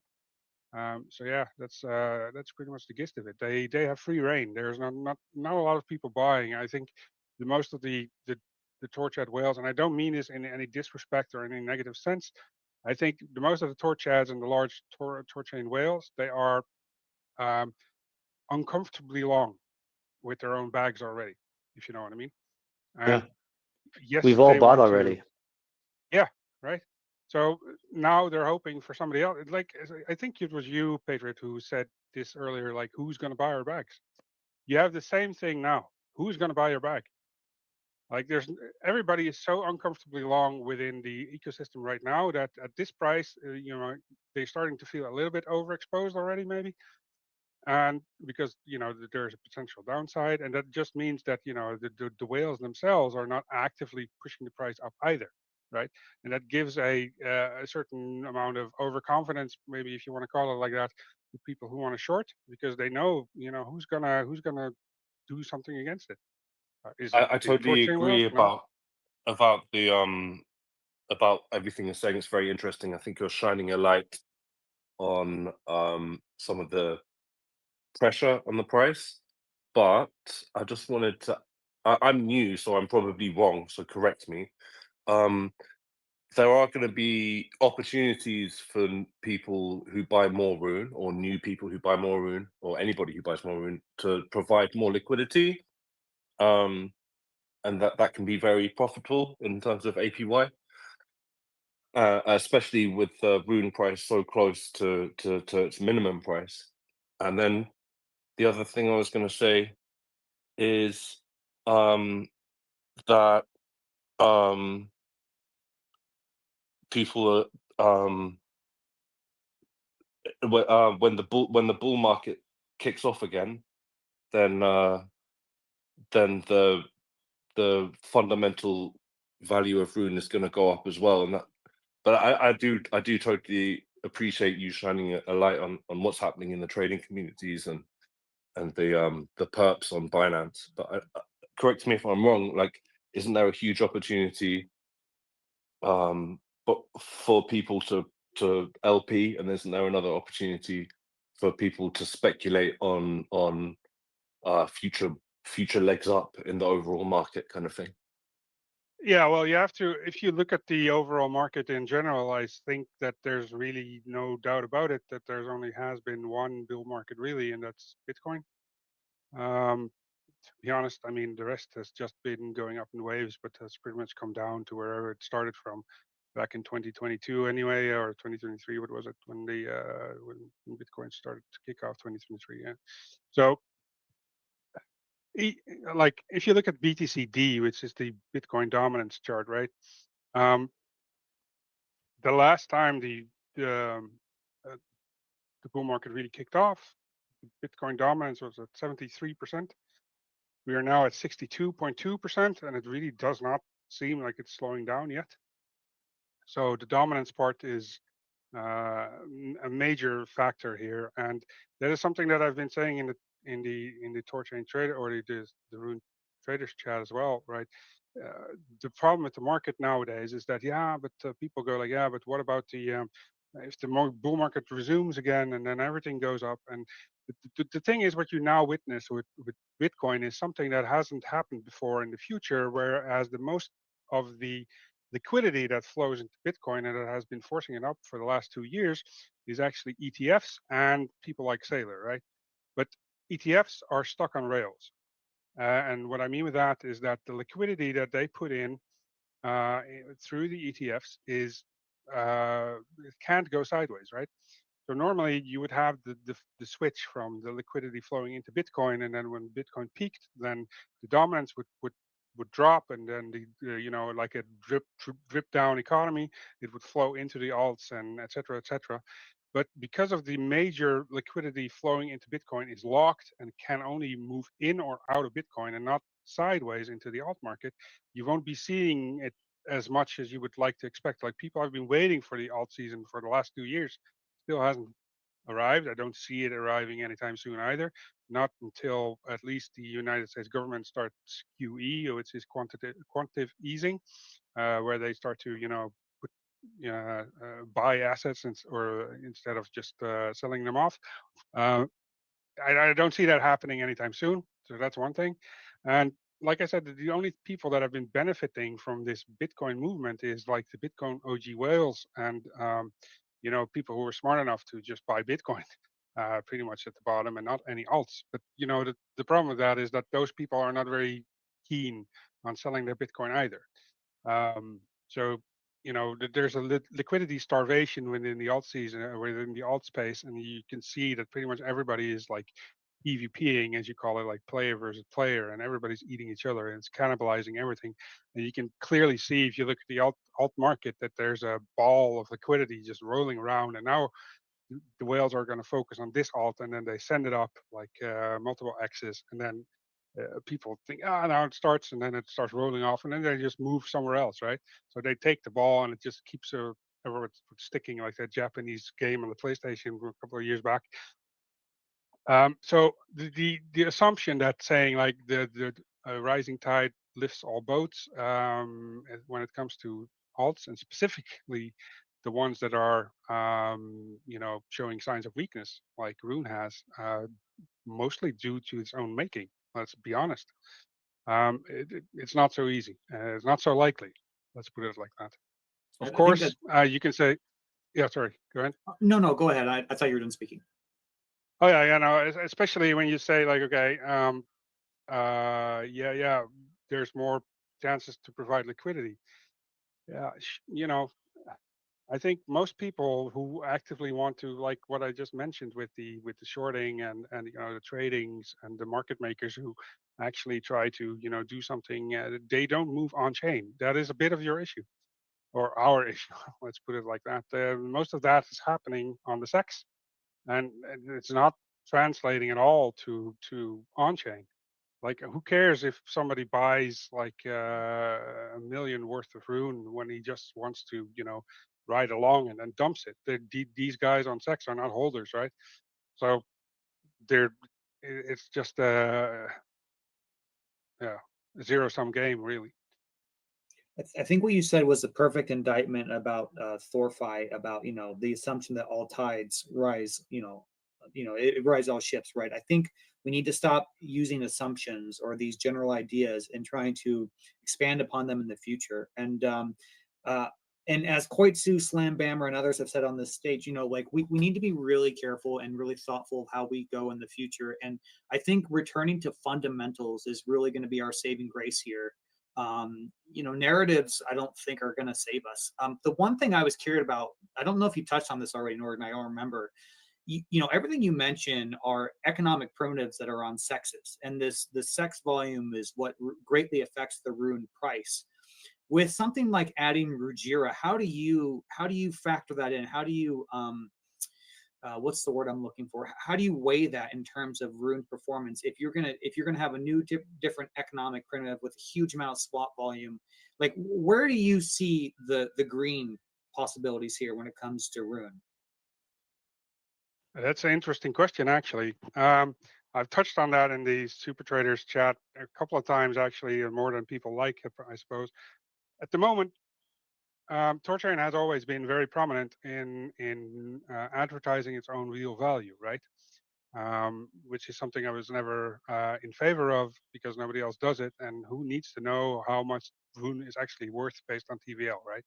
So that is one thing. We might have stopped with that now. I don't really know, but you know. When it comes to the RUNE token as it stands per today, the liquidity black hole that has become a meme and has been a meme for a very long time has proven not to be effective at all. So I've often agitated on Twitter. You probably have seen my posts many times where people like, there's a couple of them that, THORChain runs these numbers and transactions and runs so many fees and all that kind of stuff. You know, explain to me once and for all, maybe I don't understand how that translates into the RUNE price. To me, I don't see it.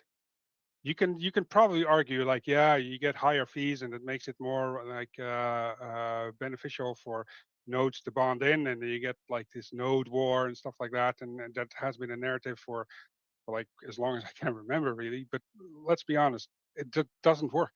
So for me, to say, okay, you know, we have RUJI and it's going to drive up fees and all that kind of stuff, might work, maybe, but to me, the value capture of the fees from THORChain does not directly translate to RUNE, but more to TCY. And how that would affect the price of RUNE, to be honest, I'm not quite sure.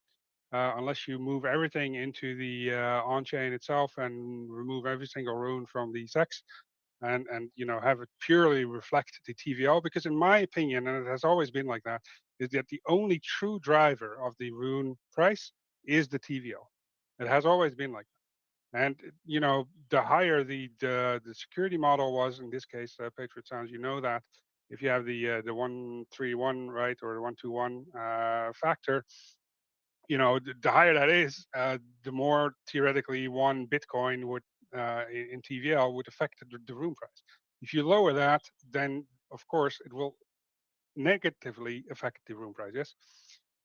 So for me, I don't see any particular reason as to how more fees or how more transactions would translate into higher RUNE price unless the protocol attracts more TVL.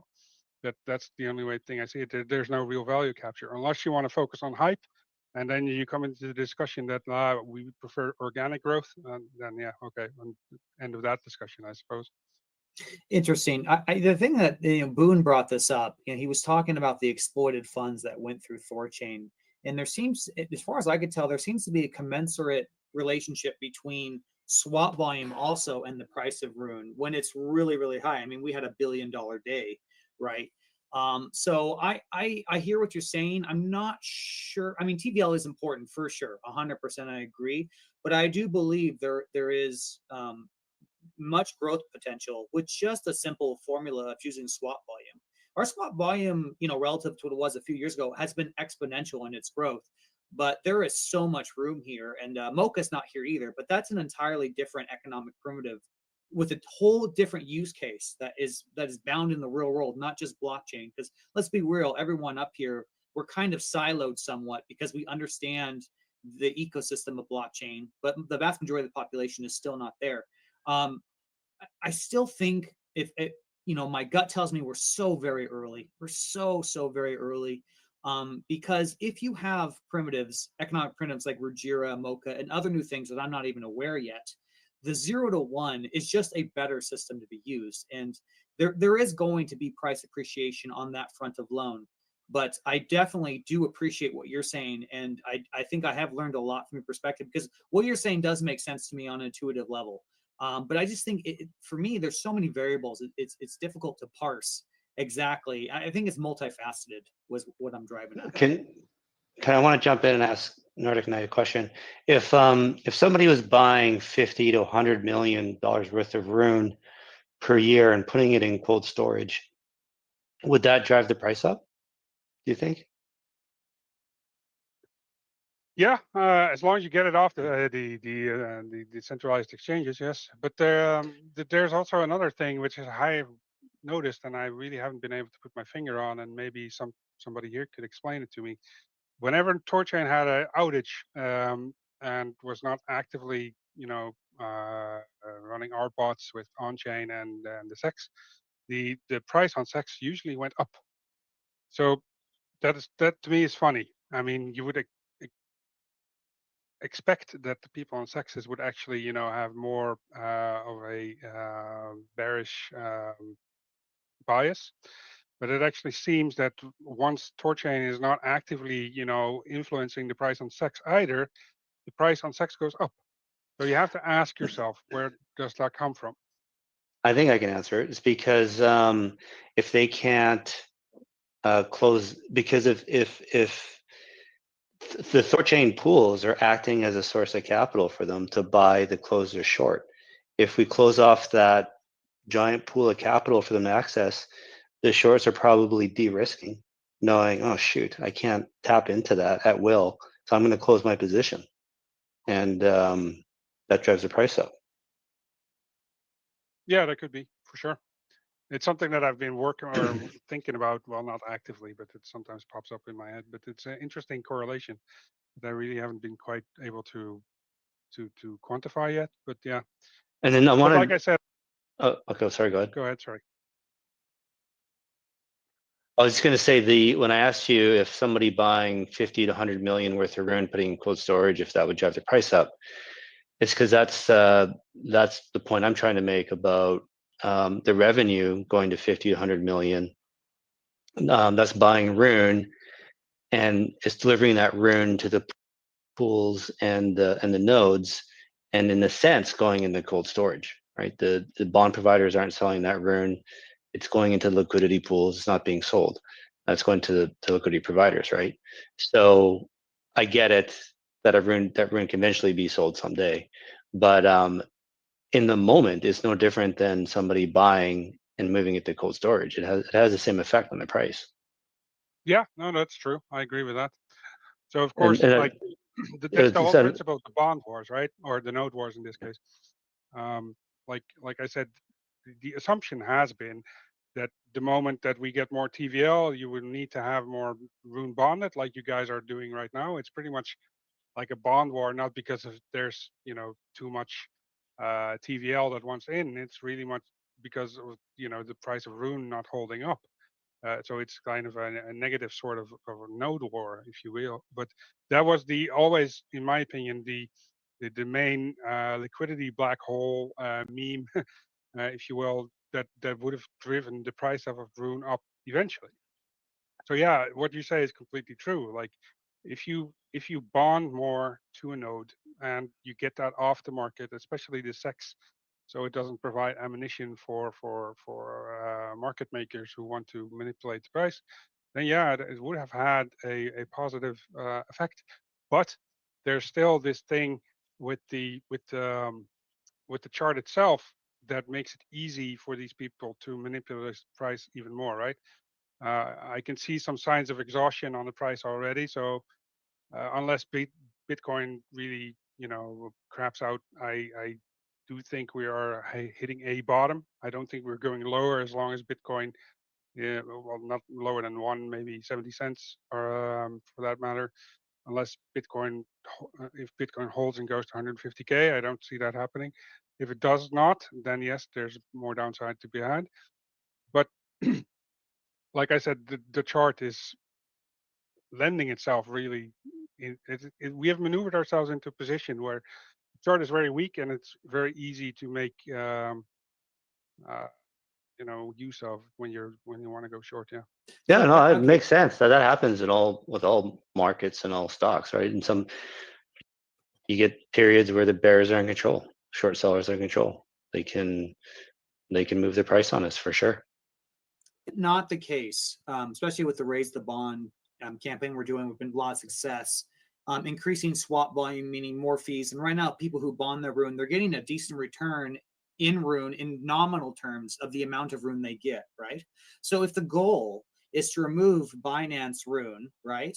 Is it not true that if we just not only increase the swap volume, but get more people bonded into THORChain, which de facto makes these people long-term holders, because churning out is a significant barrier to removing one's Rune. So they are committed to at least staying for a decent amount of time. Is it not the case by just increasing the swap volume on THORChain that the arbitrage between sexes and THORChain itself, I mean, that is Rune that's being abstracted away from sexes and given to nodes, BPs, and people in liquidity pools? Is this not a problem that can self-correct if we get the swap volume up? Yeah, like that. That's so. Because remember, the fees you get are paid in Rune. That Rune's got to come from somewhere, right? So if we're buying up all the Rune in the pools, ARBs need to replace it with Rune from the centralized exchanges. So as the revenue on THORChain goes up, we're buying more and more Rune to deliver to bond providers and LPs. It's got to come from somewhere, right? And it's going to slowly suck the Rune off of the centralized exchanges. So it's just going to take time, but it will happen. So the higher the revenue goes and the quicker it goes up, the sooner we suck that Rune off of centralized exchanges. Right. And the people who are getting rewards in Rune, our BPs, are long-term holders, who are people who believe in the project. And that's why, guys, I want to call it out. Slambammer is up here. He is a new node operator. He's taken up the gauntlet. He's put forth the effort. So if there's anyone in here who's interested in bond providing, who's not done it, I highly recommend DMing him and reaching out, because again, we want to take every opportunity we can to make sure that we're increasing the amount of node operators, which increases the decentralization of this network, which ultimately makes things like Rujira more secure too, regardless of the security budget. That's completely abstracted away from this conversation. We want to make THORChain hard as possible. So I like what we're doing here, Kenton. I like the fact with the Raise the Bond campaign, and I'm just becoming more and more convinced that I really want to try your strategy of just getting the interfaces themselves to advertise to their own user base. I think that is a very clear, that's a really clear path forward. Yeah, but my opinion is it's the easiest, most obvious. We're going to focus, especially money, on doing anything, focusing like that's where it should be done. Have you had any success reaching out? Like, what is the progress on this? Have we had we should probably save that for a whole other space. But I am making progress. I had a meeting the other day.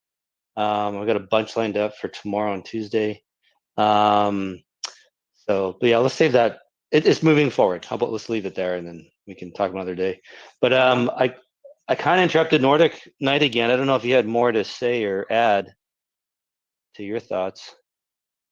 No, well, I'm open for questions. I mean, like the stuff that I usually look at, like I said, I feel that there's somewhat of a disconnect between the way that I look at THORChain versus the people who are really, looking into, node bonding and LP and stuff like that. And they have this utopian, I'm just going to put it like, I don't mean anything negative with it, but this utopian outlook of what Rune or THORChain should be for the space, I'm behind that, don't get me wrong. But like I said, I'm trying to stand a little bit on both ends with feet in both worlds, if you know what I mean. So this is the reason why I've been able to predict not always perfectly, but pretty decently, the price action of Rune in the past. I'm not sure if you remember, but I also called the last bear market bottom at 80 cents when everybody pretty much told me I was fucking nuts. I probably am fucking nuts, but I was right anyway. Um, so, but you know what I'm trying to say. If you have any questions about charting and how that potentially affects the Rune ecosystem and stuff, it's just something I've been doing for a very long time. So if you have any questions, just hit me up and I will be glad to answer them either here now or later if you come up with anything. Like you can always reach out. Well, I do have a question for you. So, like, especially if someone's hearing you for the first time, I'm thinking, like, why the hell do you have this guy up talking so negatively about Rune, right? And like, what is like? It's like nothing goes up in a straight line, right? The markets go up and down. Rune prices will be no different. But I'm curious, Nordic Knight, if you've got a negative outlook on Rune right now, and you're not so sure, what keeps you engaged? Like, why are you involved in THORChain and Rune to begin with? What's your big picture outlook here? Are you just a masochist? Are you just here to troll, or is it? Do you believe in the future of Rune and THORChain? Like, what's your? No. Yeah. Like I've been involved with the community for a very long time, and like I said, I for me there's a very clear distinction in being bullish on a ideology, which I am, which is THORChain, in my opinion. I agree with PatriotSounds. It is revolutionary, and it should be the thing that we need for the entire crypto space. That hasn't changed. So when it comes to this ideology of what THORChain is and what it should be, I am very bullish. But that doesn't mean that I let somebody else steal the cheese of my sandwich, if you know what I mean. So I I approach it with two mindsets. Like, yes, I want to be involved in this. Yes, I want this to succeed.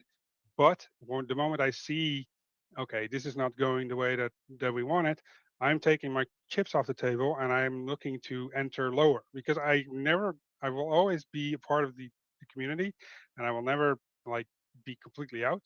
Doesn't mean that I'm just going to sit there and take these losses, because there's a difference in having a strong ideology and just being passive and non-reactive and having your money stolen. And I'm not the kind of person that would like to have my money stolen.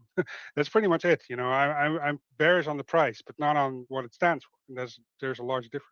Yeah, you're a rational actor. You're a rational actor, and I'm really glad I've got to talk with you, because I've interacted with you on in text before, and I've always liked you. But I really enjoy talking with you because there's a depth to a person you cannot discover until you actually have a back and forth dialogue with them. So you are a very deep thinker and very interesting. And the one thing that I want to make clear is you never have to apologize for giving a bearish outlook or maybe saying something negative, because we do not believe in censorship here. We believe in all ideas are open on the table. And if someone has something negative to say, I welcome them, because if I have a bullish outlook and you have a negative one, we need to collide a little bit and figure out where the bits are true, because there's a disconnect that can only be resolved by the exchange of our ideas. So I think I've learned a lot with just talking to you, and I appreciate a lot better where you're coming from. That my understanding not only of you has been superficial, so I'm very thankful here. So please never apologize. If you ever have a bearish idea or if you have a concern, speak, because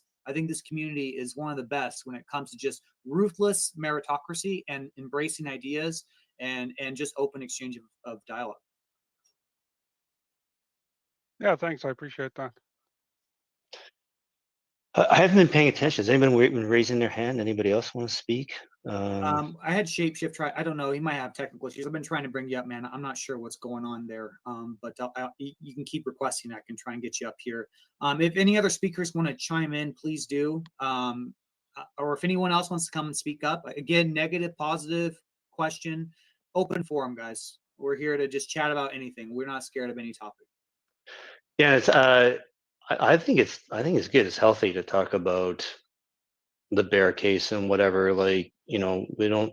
I think people talking about how do we rebuild brand, rebuild trust, rebuild community. It's about being honest, right? If we're just sitting here lying to ourselves and only trying to talk about the good and ignoring any of the bad. It would just, and that doesn't help, doesn't work.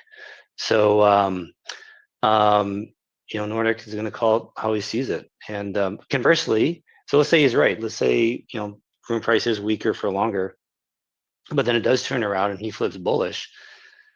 Well, that'll be great. It'll be a good sign, right? Because like, okay, this guy's got a good track record. He's been calling it pretty good. Now he's bullish. I'm like, oh man, now we have something really to latch onto. And if you are wrong, Nordic Knight, if this is the bottom and we go higher, it's so good to have this conversation and explore the possibilities, all the potentials. I just always talk about going up, up, up. It can never go down. Doesn't serve anybody, right? So. Yeah. Oh, we got No, it. I'm pretty sure it won't go down unlimitedly either. I mean, I outlined 2 bullish cases on the chart itself as well, like yesterday and today. I think those are still valid. I also do think it very much depends on the state of the market in general with BTC. Like, will it actually remain bullish, or will it, you know, retest some lows? I can potentially see it going back to like $40,000. So it's insane to think that, you know, any altcoin would be able to resist that. It just won't happen. So, but it's on edge. And like I said, if it does go up, I mean, if it manages to pivot over here, I can potentially see $150,000. I'm just going to be easy going with that. We're going to get a 2x. If it flips here, we're going to get a 2x approximately on Bitcoin. So yeah, sure, we could definitely go up if that happens. But like I said, the control is now not in Rune because it's so manipulated. The market needs to swing up again because now there's a lot of fear and indecisiveness, rightfully so, I suppose. Once that happens, I would just recommend, if you're bullish on Rune, just buy Rune. I mean, if you don't want people to short this, the only thing you can do is buy, right? Make them pay for what they're doing and what they have been doing for such a long time. I mean, the moment you see that Bitcoin starts to swing up, and then you see like, okay, now we're approaching, let's see what the pivot is here. I would definitely say we're going to hit 150,000 if we manage to close above would be $96,000 or maybe $100,000. If we manage to close above there, Rune might already be like 1.6, but you know, if you're bullish on it, it might go even higher. But like I said, if you're bullish on it and you see the market swinging upwards, just buy Rune. I mean, make those guys pay. I said on my Twitter many times and in the Super Traders chat as well, I am very good at TA, but if there's one thing I don't do, that's shorting, because I am a very moral person and I do not want to make money out of negativity or suffering. So I never short myself. But I will give people shorting opportunities if they want to do it. But I use it more to find myself a new entry, if you will, instead of, you know, making money on the way down, because I just don't think that's the right thing to do. But yeah, if you're bullish on THORChain and you see the market swinging up, then just buy it. I mean, that's the easiest thing you can do. Okay, can I ask you this? What circumstance? And Eric, I'm sorry, I saw your hand up. I just want to ask one more question, and we'll go to you. What circumstance would cause the Nordic Knight to just be like? Because it sounds like you're a swing trader. You can correct me if I'm wrong. You know, you're buying low, selling high, right? What scenario in your mind would just make you be a long-term holder and say, you know what, this thing's got great potential. I'm stopping here. I'm holding. Or maybe that's not your strategy. Oh, it is for sure my strategy. I mean, there's some stuff that, you know, Bitcoin, you know, you should just buy Bitcoin. Very simple. But for when it comes to Rune, I suspect for me that to happen, and I don't want to point out anything in particular, but some people need to be less active on Twitter. That would be one thing, because that for me is a major red flag that I am not. Thing is, like, I can predict charts very well, but I cannot predict uncertainties. And some people have a tendency to say or do certain things that I cannot fully, you know, chart in, and I don't like that. So that would be one thing. The other thing would be, you know, if I see that it holds a bottom at 1, then I'm probably not going to sell it until it reaches at least 9, I think. So, or maybe not even sell it at all. That could be it. But I need to see to form a decent bottom that I can depend on, and then I would be a holder, like probably forever, if some people can manage to, get rid of their phone or their Twitter account. Put it like that. I understand. Yeah, reasonable position. Eric, I want to give you a chance, sir. You had your hand raised up earlier. Yes, but I kind of didn't want to steer the conversation somewhere else. So I just want to ask you, Kenton, you mentioned something about some marketing efforts with other interfaces and stuff like that. I just gave you a follow. I would appreciate it if you can follow me back, because I am going to be pushing a new launch of a THORChain interface, well, a cross-chain interface called Mocha. So if we can coordinate and see where we can collaborate to push THORChain adoption through DApp usage, that would be great. Yeah, we can talk offline. PatriotSounds has mentioned you before, right? This is a Mocha. Yes. Yeah. Even talked about Patriot. Yep. Yes. Yep. Yeah, for sure. Yeah, I'm gonna help you too, Eric. Yeah, for sure. Hey, yeah. Kenton. So that's actually caused me to think of something. I think you said you're definitely going to the BTC conference. I'm going there too. I think this might be a great opportunity for us in person. Enough spaces, X space. Like, let's actually get talking to people. I think Trust Wallet, all the big interfaces are going to be at BTC. I think we should probably think about I don't want to use the word pitch because that sounds cheap, but reaching out to them and forming that human bond and discussing like, hey, like, you guys are making good money, but like, what do you think? Let's take it to the next level here. What do you think of that, Kenton? Oh yeah, for sure. I gotta talk to Familiar Cow about this too, but that's definitely part of the process. Absolutely, we got to get, we want them on board to help do this too. But I'm trying to think of ways, even if they flat out aren't interested, don't want to cooperate, to still do it anyway. So I'm just thinking about those scenarios too. But I kind of want to formulate a plan and have an idea, something to bring to them, as opposed to just, hey, you want to market? Like, I want to actually have some meat to put on the plate for them, to kind of like, here's the idea, this is the vision, something to sell to them, to get them to do it. Yeah, makes sense. If anyone else is going to BTC Las Vegas, I appreciate you reach out to me. I'd like to meet you in person. I'm a real person. I breathe, I eat, I drink, I sleep, I do all that stuff. I'm not just this weird avatar with PatriotSounds. You know what I mean? Please reach out to me. I want to meet more people. I don't care if you're Mocha, Maya Protocol. I think I've met all the Maya Protocol devs at this point. Met 9 Realms, of course, but just ordinary people, or maybe you're just coming in to this ecosystem of RUJI, THORChain, Maya Protocol. Let's form a human connection. Let's meet, because I just really think magic happens. I find myself more engaged, more committed when I speak to people that I've actually met in real life. And there's just something that's irreplaceable about that. So please reach out if you can. I just got Shapeshift on the stage. I don't know if you wanted to say something. Please address the comments section. My mic is rugging every time I come on stage. So yeah, it's even worse. Than before. Totally. Look at the comment section, please, for myself and others. I can't hear anything. Can you hear anything, Patriot? It's asking all for the garbled. comment section. I'll do that right now, Shapeshift. Thanks for the reminder. That's fine. Something I wanted to add, maybe share with people my views, my outlook. I'm how do I say this? I need a disclaimer. I could be wrong. How about this? But the way I'm viewing it, I think Rune is bottoming right now, and I think we are going into an altcoin, bullcoin, Bitcoin, the final stages of the bull market. I think it's tied to the liquidity cycle. You guys are probably seeing everyone's posting the M2 money supply to the Bitcoin price chart, and how it leads. So I think crypto is largely driven by liquidity, by cheap, easy, free money floating around. So, and by crypto, I mean risk assets. So we've been in a period of quantitative tightening, which means risk assets in general are weak.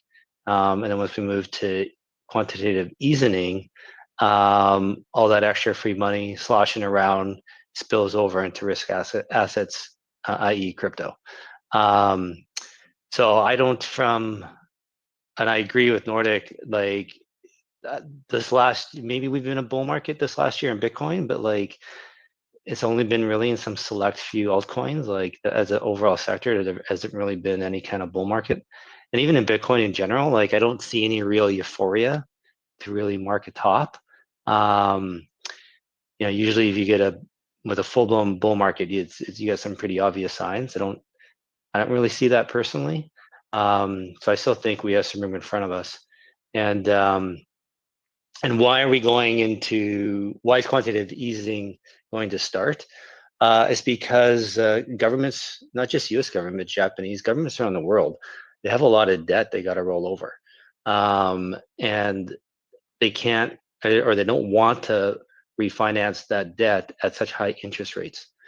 So you may have heard this in the US, interest rates are really high, so nobody's moving because nobody wants to get a new mortgage at a higher interest rate. They want to keep their current mortgage at the low rate they have. So housing supply has been kind of stuck. Like nobody wants to refinance a mortgage.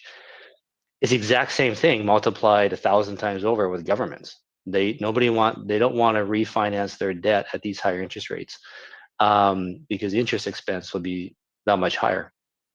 So I believe politics are going to get involved and find ways to push rates down, introduce quantitative easing to make the government debt cheaper to refinance, which in turn will make people's mortgages cheaper to refinance and everything else cheaper to refinance, and that money will slosh around and find its way into the markets.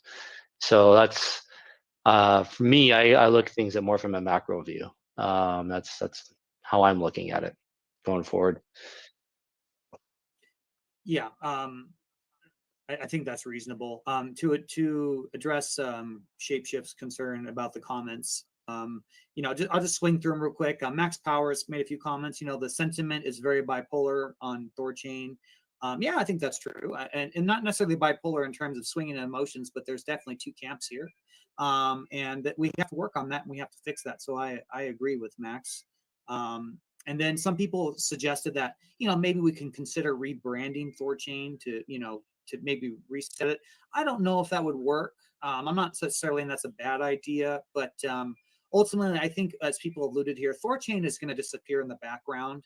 And really not many people know about THORChain. Let's be real. I mean, the people who know about it have strong opinions one way or the other, but we are still very much unknown. Kenton made a really great introduction video to THORChain, I think about a year and a half ago now. He just shows that the DEX volume relative to SEX volume is still so tiny. I mean, guys, we're so early, but definitely an idea there that we could consider. And then there was another one here. Give me one moment. The space time. I'm thinking at least try to grow, deliver on our growth, see how that goes. And if we're finding, it's really hard to shake the past, then fine, maybe rebrand, because that's really the point of getting a new name and starting over that way. Is that you're trying to distance yourself from your past, right? I don't know if it's. I don't know. I think that's something that we can consider later on. If it's. Yeah. I think we can right this ship, guys. Like we righted the ship pretty well when it came to the exploits of 2021. Some people just will never understand that was kind of the point of ChaosNet. But like Kenton said earlier, I think price just going up is ultimately the main motivator for people to get excited about an ecosystem. And I think we're doing all the right things right now. It's just going to take a little time. So I know a lot of people I've seen a lot of impatience, and I hate using that word impatience because I think it's kind of denigrating to you, because we've all been through a lot and everyone's been extremely patient here. But I would just say, if we could just reset your mind a little bit, now that we've kind of gone through the ringer on THORFi and everything else, and we kind of have a new vision, kind of reset your expectations and realize, like, going forward, we're doing something different here. I think the unity and cohesion of our ecosystem has never been stronger. Yeah, and it's this is like basically like a bear market right now. It's not just THORChain, it's all crypto.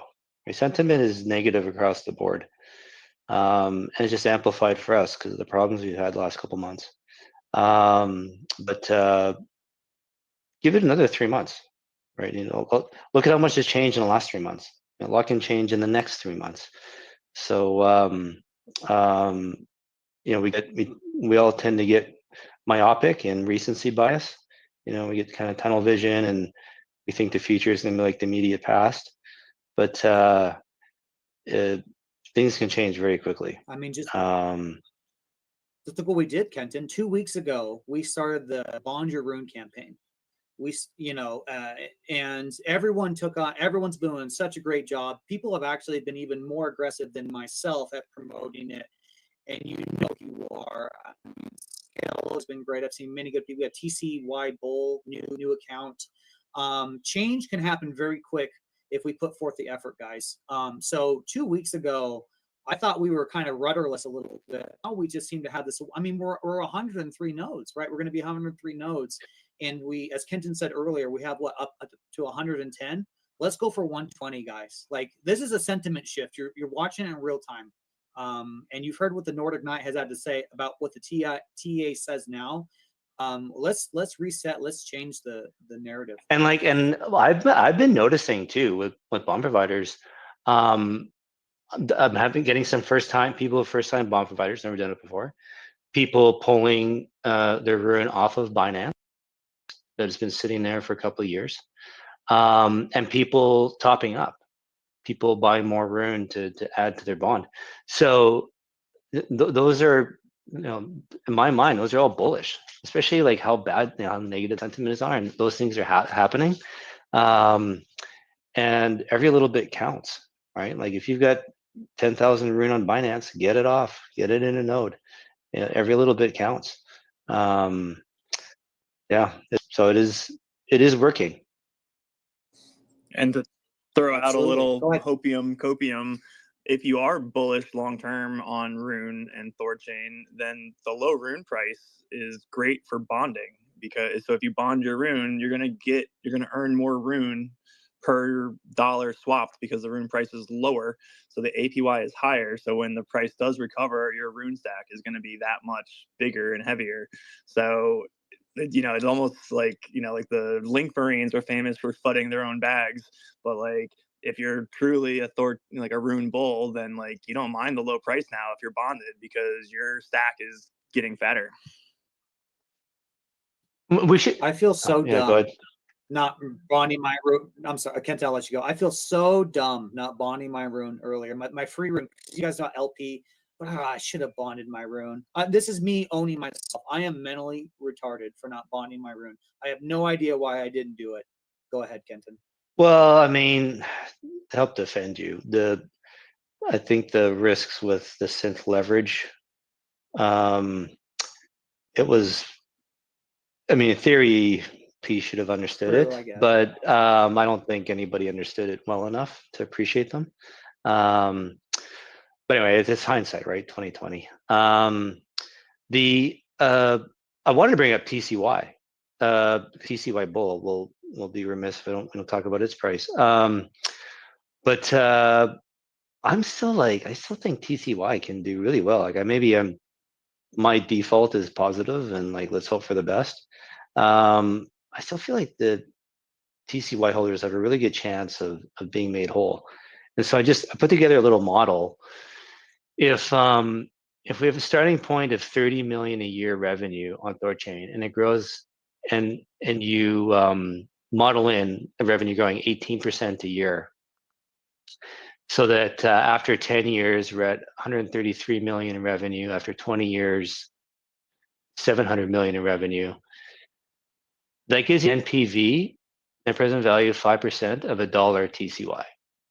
Net present value at 10% discount is 55 cents TCY. So I don't know if that means anything to anybody, but in my opinion, those are very conservative numbers. Yeah, I like THORChain is already on par to be have 56 million revenue this year, not 35 million. So that revenue could grow much faster. And so let me just throw in, say, growing at 25% a year. Your net present value, 5% discount, gives you a TCY price of 226. At a 10% discount, I get $1.13.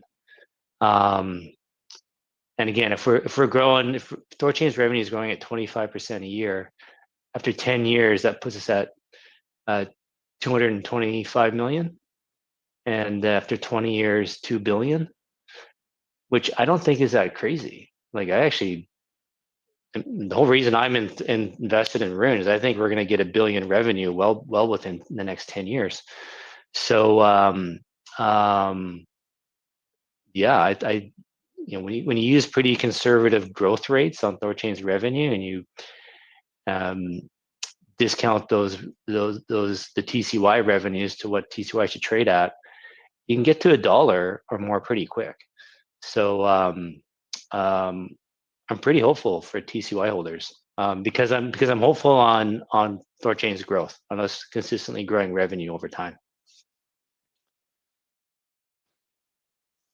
Yeah, I think that's I don't even think that's so much of an optimistic outlook as a pretty measured and conservative outlook, because you guys seen the growth that we've had in the past. It's been absolutely exponential, and right now we're in this phase where there's just a little negativity out there. But if you expand your mind and think long term, like what we're trying to do here and the new things that are coming along, I mean, I always sound like a permabull. It is what it is, but I'm on line with Kenton here. I'm feeling very good about this. So to speak to the Nordic Knight, I have been buying RUNE. I've never owned as much RUNE as I own right now, and I'm going to keep buying it because I firmly believe, guys. But all of you guys, we all can do this together. I mean, and we are.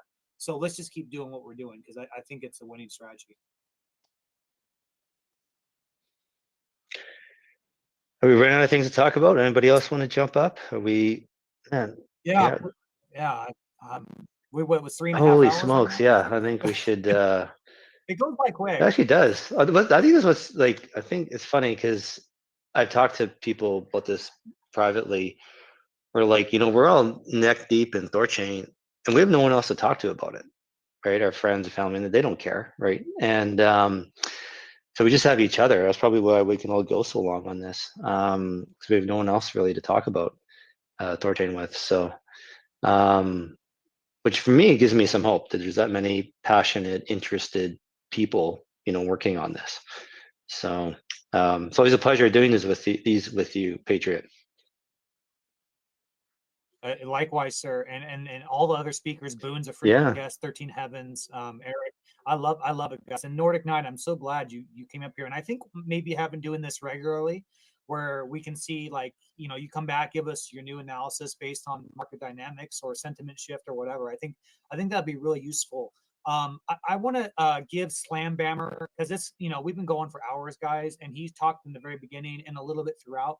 But I want to give you another opportunity to promote yourself, guys, because remember, we've been calling new people to become node operators. So important for the decentralization of the network. Slambammer has been a member of this community since 2021. I recognize his name very well. You are a new node operator, sir. Could you give people just a quick rundown of your terms, what you're accepting, and your fee and everything like that? Yeah, sure. Thanks a lot. So yeah, as Patriot was saying, I've been part of THORChain since 2021 and the ChaosNet days. I dabbled in all THORChain products, savers, liquidity providing, and that's where I have all my crypto. I'm a very strong believer in the mission and the product of THORChain. At the beginning of this year, I made the decision to play a more active role in the recovery of THORChain. I really do believe in it, and I want to see it, reach its previous heights. So I've started up a node. Again, I started crypto in the background. My background was in Ethereum mining, so I had some experience there. I'm accepting all sizes of bonds, ideally above 1,000 RUNE, but I'm passionate about helping people get started in the space. So just reach out to me if you have any questions, and I'm happy to support you, going through your first bond. currently my fee is 15%, and I've got my nodes ready to churn in. I'm just accruing bond now. So yeah, any questions at all, happy to help you get started in the space. Just reach out. What's the best way to reach out to you? On Twitter, Telegram? Yeah, so Twitter and Discord. I'm Slambammer on both. I've been talking in the dev Discord as well. Yeah, I'll respond to you on Telegram as well. Slambammer on all three platforms. And I'm so sorry, maybe I cut out there. What's the minimum bond offer that you accept? Again, so ideally 1,000 RUNE. However, look, if you're really passionate and you just want to get started and get your head around it, reach out. I'm happy to help. Appreciate that, man. Yeah, I'm sorry, I cut out there. That was probably me. So sorry if you had to repeat that. Okay, guys, let's do another call to the audience. Please share the space. I want people to listen to this recording. It's a long one, but I think a lot of people who are into our ecosystem, they love the content and they like, you know, they go for a drive, they work at the gym. They just like to hear this stuff to get a general sense of everything that's going on. So please share the space. If someone up here wants to come up and speak in the audience, please do. All opinions, everything. If you think I'm doing something good or bad, or I'm smart or I'm stupid, I don't care. I want your input. Challenge only makes me better. So please come and say what you're going to say. But if no one else does, you know, we can think about wrapping. I think so. I'm in it for longer. I think we wrap. I've got energy. Yeah, I think we wrap it up. I don't think if no one else is coming up, as they say, I think we put a pin in it. Yeah. Okay. So guys, if we're gonna wrap this up, I just want to remind people the Raise the Bond campaign is still in full swing. Please bond your RUNE. Kenton is a node operator. Also, you know, definitely think about Slambammer. We want to get him going. There's a lot of node operators out there. You know, do your own due diligence. It's not hard to do. Reach out. We're going to get this node count up. We want to get as much security into the system as possible. That makes THORChain stronger. And I want to hit that 120. I want to hit that so bad. I know we can do it. And I want bond wars to happen for real. This is so doable. We are going to do it. So keep going. I'm continuously adding RUNE to my bond. You know, I'm pretty allocated now, but whenever I buy, I just sling a little bit more in there. You can always add actively if you are a bond provider. So keep it going, guys. The energy's been great. And I can't emphasize how much I appreciate all of you for stepping up. This has been a wonderful thing. And if you've never bond provided, please think about it. Reach out to me. It's so easy, guys. It's not hard to do. It's really simple. And as Kenton said in earlier spaces, you know, and I'm sure Slambammer's the same way, you reach out to them. If you've got questions, concerns, nuances, you're not sure how they would respond in certain positions, they're more than willing to talk to you and break down their ethos, what they believe, you know, in what circumstances they're going to make certain decisions, you know, whatever you want to do or ask, just reach out to them. That's the first step. So please just click their name right now, send them a DM and get the process started if you're thinking about it. And one more thing, if you have some technical skill, again, we've had dozens of people. I've sent them to RuneTard. If you're interested in becoming a node operator, if you think you can handle it, or if you want to try it, you know, learn Kubernetes. Yes, it is technically complex. I'm not going to lie, but the world needs you. We need you. This ecosystem needs you. Please try it. Give it a shot. It's free to try. You know what I mean? And if you think you can do it, just like Slambammer, I'm going to promote you. I'm going to try and get you BPs, and I'm going to get you turned in, and you can make some decent money doing this. And you're not only making decent money, you're decentralizing the network, and you're doing an overall good thing for all the ecosystem, not just THORChain, but RUJI as well. Kenton, can you think of anything else? Hashtag raise the bond. That's it. Fuck yeah. Raise the bond. Bond your RUNE. Yeah. Buy more RUNE. Raise the bond. Love it. Yeah, you said it well, man. I think that's great. Thanks, everybody. Everyone have a great Sunday or Monday morning from part of the world. Bless you all. Thank you guys so much. You all take care. Bye. Cheers.